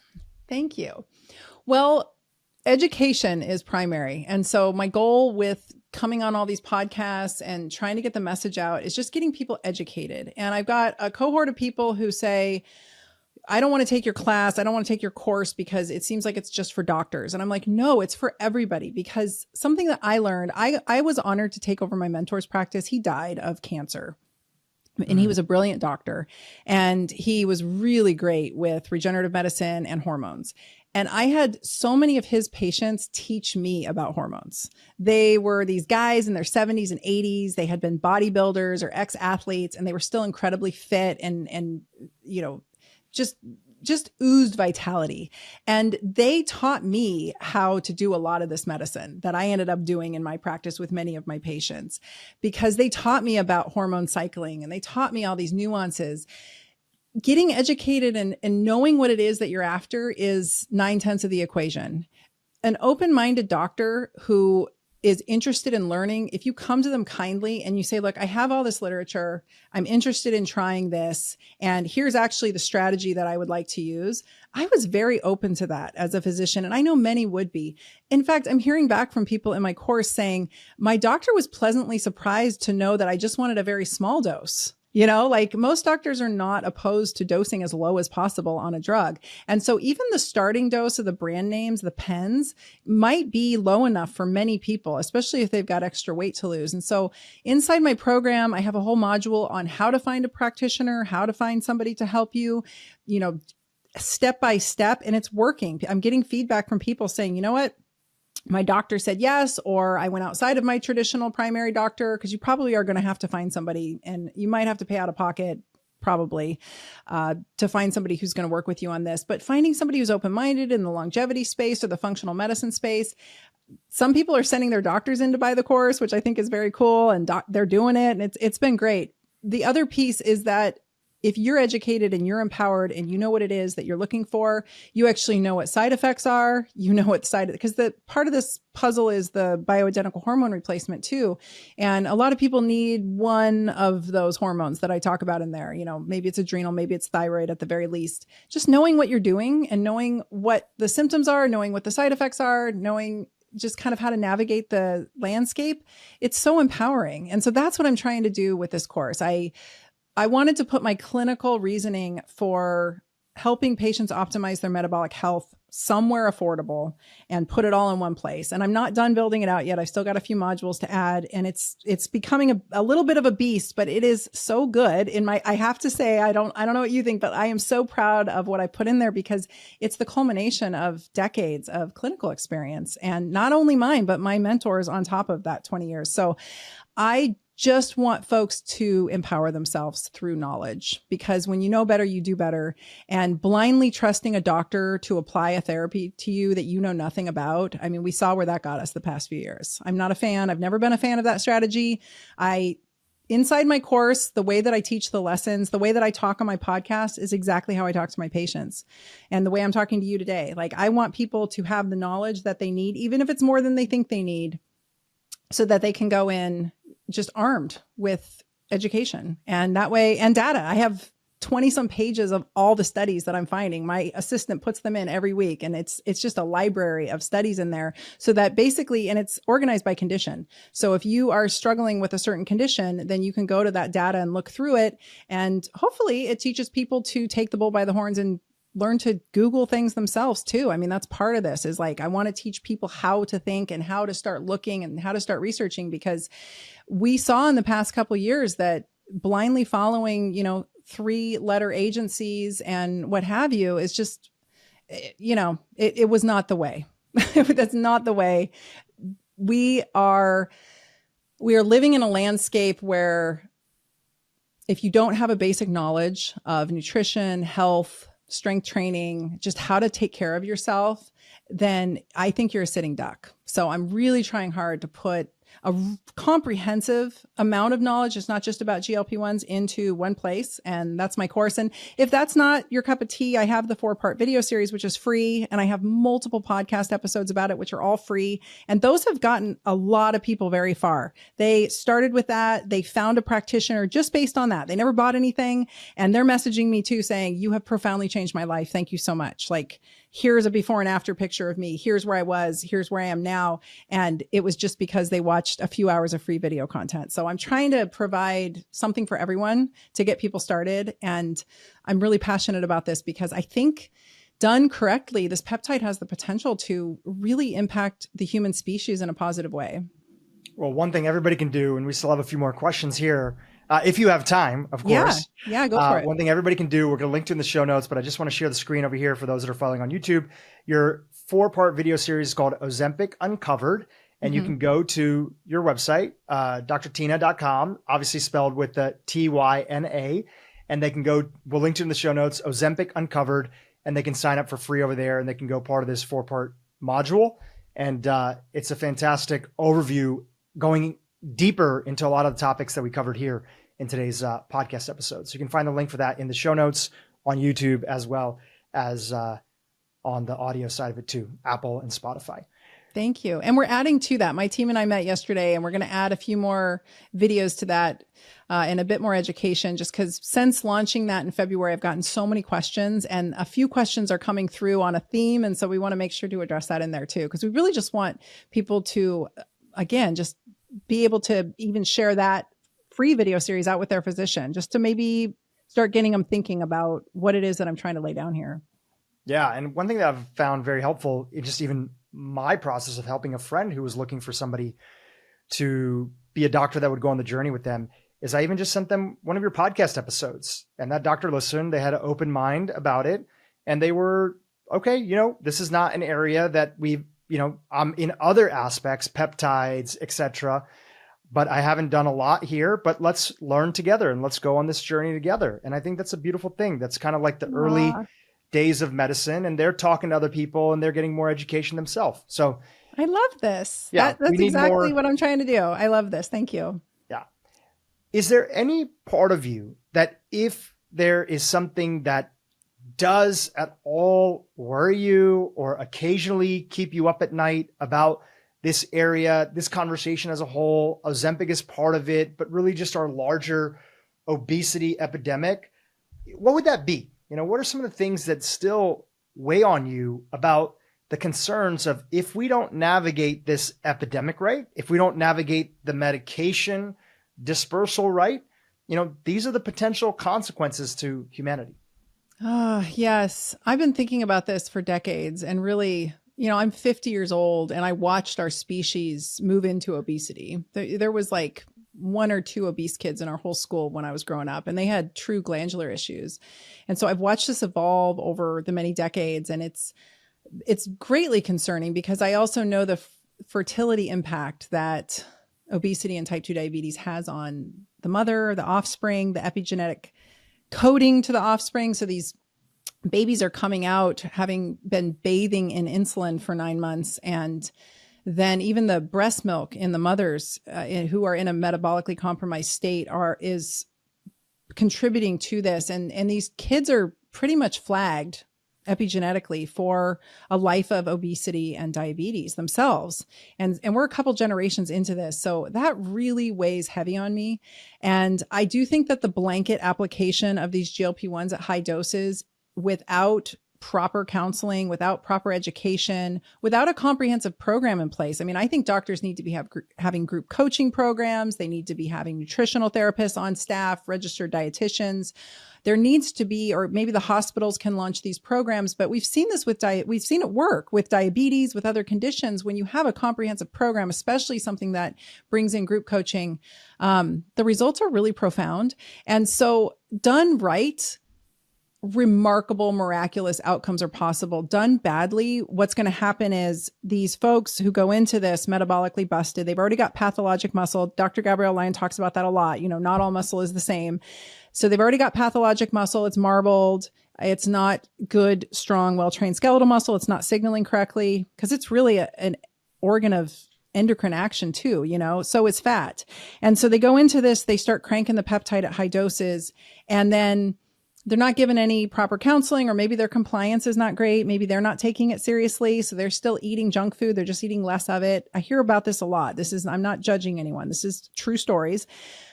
They end up on the other side with a ton of muscle loss because they weren't protecting their muscle. They are still nutritionally void. So they're still malnourished. Now they're more malnourished because they're just eating less of the malnourishing food. And now their metabolic health is devastated and super brittle. So if they go off these peptides, which they inevitably will, because insurance will run out, or the peptide will stop working because, like I said, the receptors get flooded and start to cleave off, this is a disaster on the other side. So I think the way that it's being done in the allopathic system, and I'm not saying I really don't love dogging MDs. I think the medical industry over there has, many of those doctors have great intentions. We don't give up half of our lives and go $500,000 in debt because we don't want to help people, right? It's not just about getting rich. Trust me, there's an easier ways to get rich. I think that they're just kind of following protocol. And in many cases, they don't have the time to spend with patients, or maybe again, patients aren't being compliant and they're going to end up just really metabolically devastated. So that is a big concern to me. The other concern is that this is happening because many people listen to my podcast. They started dinking around with their own dosages. They started going on it. Now these are friends. They're messaging me. And I'm like, you maybe don't need to be on it anymore. Or maybe you should consider a much lower dose, because the half-life of GLP-1 in our body is very short and these peptides make it very long. And I do have concerns over swimming in GLP-1 all day, especially if it's too high of a dose for somebody. So my concern is that and that's going to be a module in my program, is like, how do you bring somebody back from these? How do you titrate them off? Because I think it's important to recognize that we don't need to be swimming in this stuff 24/7, 365 days a year. And then the third piece is very much what Casey Means is sharing out, and Callie Means, which I am concerned about too. If we blanket dose everybody on these, and this becomes the Band-Aid, and it's monotherapy, it's high dose, and it's the only way. If it's viewed as the only way and people take it as a free ride, or they don't take the opportunity to do anything else in their lifestyle, then they're going to end up on the other side, like I said, just metabolically devastated. And that weighs heavy on me, because I don't want people to think, well, Dr. Tyna said these are great, and then they go, swimming in them for years on end and come out the other side like a ghost shadow of themselves. We don't want that either. And then I think the other part is there's room for abuse with any peptide or drug or any substance. And as a former anorexic, the allure of being very thin is very inviting. It's something I've had to be careful of. I could crank this peptide up and get really, really thin. I don't want to, because I don't want to go back to that world. I don't want to go back to the place where I don't feel like eating and, I just shut down all my dopamine circuitry. Or override it. So I think that and we're seeing that with some of the famous people, we're seeing some of these actors, and of course they get all the headlines, like, look at them. They look like a skeleton. It's very alluring when being skinny is kind of a downward spiral, because you can only get so skinny before you're in terrible health and you're malnourished and you're looking at hormonal depletion and all the other terrible things that come with it, osteoporosis.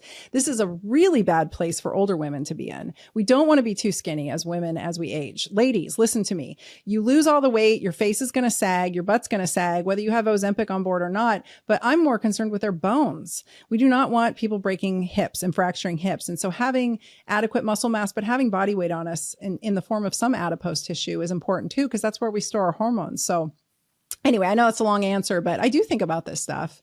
I think that there's an elegant way to do this. And I think that there's a way that is probably more mainstream is happening, and it's not great. So I want people to hear me when I say that I'm not supporting that. That's not the end all be all. But if we could get away from that, because I think that is going to lead to consequences. If we could get away from that, there's this other beautiful world that you and I just spent the last hour or so discussing of potential benefits, where folks get off of a lot of other pharmaceuticals that they're on, and they really just come into a level of health maybe they weren't experiencing before, I didn't know was possible. I'm hearing that a lot. I mean, even just going back to weight loss, like women messaging me saying, I got on a plane to go to do something amazing with my family that I wasn't able to do before. And I was able to sit on rides at amusement parks. And, I'm able to fit in an airplane with one seatbelt. I mean, people get made fun of for that when they're on the plane. Everyone glares at them, right? It's like,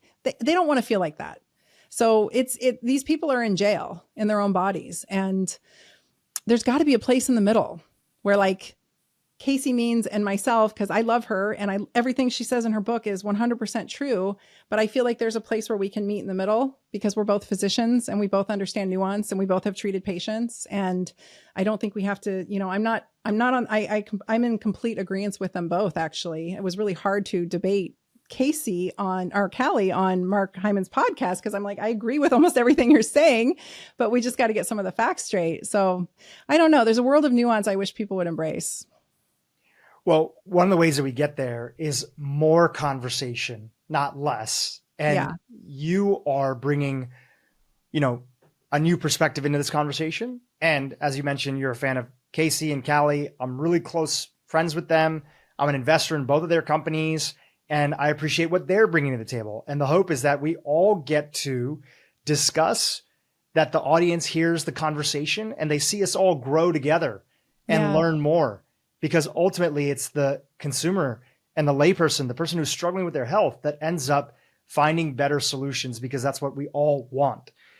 You mentioned some of your concerns that are there. And one last concern that a lot of people have been talking about, including the two individuals you mentioned, is that we're in this place where the focus and the emphasis, and I think you would agree with this, please cut me off if you don't, is that the focus and emphasis, as this is a blanket tool for everybody, in particular for kids, is a big distraction on the fact that America has a history as a country that when we really need to get to the root of something, that we've had that American resolve, which feels to be something that's missing right now and needs to be sort of re-energized. Yeah. And we've done incredible, incredible things. In his book, not about America, but talking about how other countries have tackled obesity, Johan Hari, in his book, Magic Pill, talks about Japan. Yeah, I'm sure you know all about this. For a little bit of a recap for the audience, it was around 2007 or 8, Japan saw an uptick in their obesity by a very small percentage. I think it was like 3.5% to like 4% obesity, which is still very low as a country compared to America, which is way higher than that. We're like in the 40% for obesity. And when that happened, there was a national outcry, and there was a bunch of equivalent of parliament, congressional action that took place. And one of the first things that came out of that was that they made a decision that processed food was banned from schools. Mm-hmm. And that every school had to have an on-site nutritionist, and all meals had to be made from scratch at the school and served to kids fresh every single day. And that's something that came out of that. There was also these series of metabolo laws that were passed that said that companies, big corporate conglomerates, were actually had to be involved with the health of their employees, and that they had to, very controversial, but it worked, they had to be involved in the health, and they had to actually track the weight of their employees and make sure they gave them tools and resources to address their weight if there was an uptick. The reason I brought this up, and I know you're familiar with this and you've read the book and are familiar with Johan's work, is some of the criticism says that, maybe we can't do everything that Japan did, but there are some lessons that they got serious about it, even with a much smaller obesity uptick. That's the national level intervention that we need over here. And I know you have a lot of thoughts about that, and I'd love for you to chime in. Could you ever see something like that, right? It's a whole spectrum of things, but can you see something like that being implemented here in America, land of the free, home of the brave? It's so hard because we as Americans are, well, I'll take it back to COVID. I was watching a Swedish, I don't know if he was a medical doctor, but he was a Swedish scientist early on after we had kind of gone through that first wave of COVID, and Sweden was winning. Like Sweden was doing great. Like they kept everything open, and they had come out the other side. And we were all still in the throes of it. Like we were just walking into the worst part, and they were like, we're good. And he said that the way that they handled it would never fly in a democratic country like America, because Americans don't like being told what to do. And we saw that in New York, right? When they tried to put the tax many years ago, Giuliani tried to put a tax on soda. Remember that? And New Yorkers like revolted. It was a big thing. They like protested with signs. It was a big thing. So I am all for we have got to get soda machines and vending machines out of the schools, period. I do not understand how soda machines made their way into elementary schools. I think the school lunches have been atrocious since I was in high school, and that was in the 90s. My daughter was born in 2000. She was in school. I couldn't believe what they were trying to feed her in school. So, and that was 20 some years, she's 24 now. So I can't imagine it's gotten better. It's probably gotten significantly worse. I think we have to start where we can start. And I do think that I'm seeing bigger corporations incentivize their workers with, health perks. But I saw a guy on the plane the other day. I was sitting next to him, really interesting fellow. He was an engineer, and he had on his Fitbit, and he was sitting there going like this with his hands. And for those who can't see me, he was just shaking his hands. And I looked at him and I was like, are you okay? Because I'm a doctor. Like, do you need anything? And he goes, my company bonuses me if I get X amount of steps in. But since I'm not getting them in, I usually just shake my hands. And that makes my Fitbit think that I'm getting my steps in. So we've got some work to do. And also, as we saw with the thing that we shall not be named, the real risk of death still did not get people to take action into getting their metabolic health dialed. Like, we literally went through and I couldn't believe I was seeing it in my lifetime. The real risk of death, like those who were metabolically sound pretty much whizzed through that virus. But no matter how much I tried to talk about it, people would get so mad at me because the idea that they had some control over it, which would require work, was enraging to them. It was very interesting to watch this phenomenon. So I don't know how much hope I have for that actually happening in my lifetime. I think I'll be dead, or humans will go extinct before then, to be totally, I'm not trying to be grim, but like, we are a few generations out. If you look at the data from not being able to reproduce ourselves, I think by 2050, 97% of countries, I believe it is 95 or 97% of countries will not have the capacity to repopulate themselves. I mean, we are in a downward trajectory as a species. And so, yes, ideally, in an ideal world, yes. But also, if the house is on fire, do we not bring out the fire extinguisher, right? Like, we can, if a house is prone to burning up, we can change the paint, or we can change the drywall, or we can change the roof materials. We can change the materials it's built with. Maybe we need to examine the foundation. Maybe we need to do something with the windows. I don't know. I'm not a house builder, but we also need to put the fire out when the fire is blazing. And so that's my argument. Like, ideally, yes, people should be getting their shit together.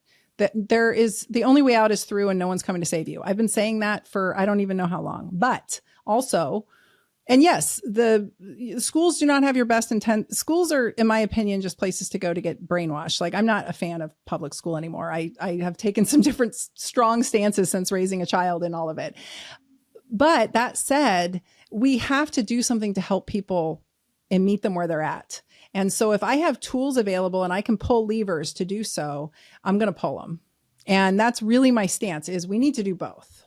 But I'm not going to vilify any one thing. Even the folks who wanted to get the intervention during the past few years, I never told anyone not to do that. I was just like, no, you have to have an actual informed consent. And then everything comes down to risk tolerance, right? Risk reward ratio, risk tolerance. This peptide, if done right, has a very high reward ratio and a very low risk if done appropriately. And so I think that there is a place for it. It's just not being handled ideally. And I see where the concern is, but also I'm going to pull the fire extinguisher out and use it when I need to. Incredible. Hey, YouTube, if you enjoyed what you just saw, keep watching for more great content on how to improve your brain and your life. More information than ever out there, and we haven't fixed it yet. Now, for a lot of reasons, we've gone after the wrong targets, like just the description of diets alone and the way we put people on a diet where it's this, we're lowering calories and we're giving them this ultra processed food that makes them hungry is just mean, and it doesn't work. It's ineffective.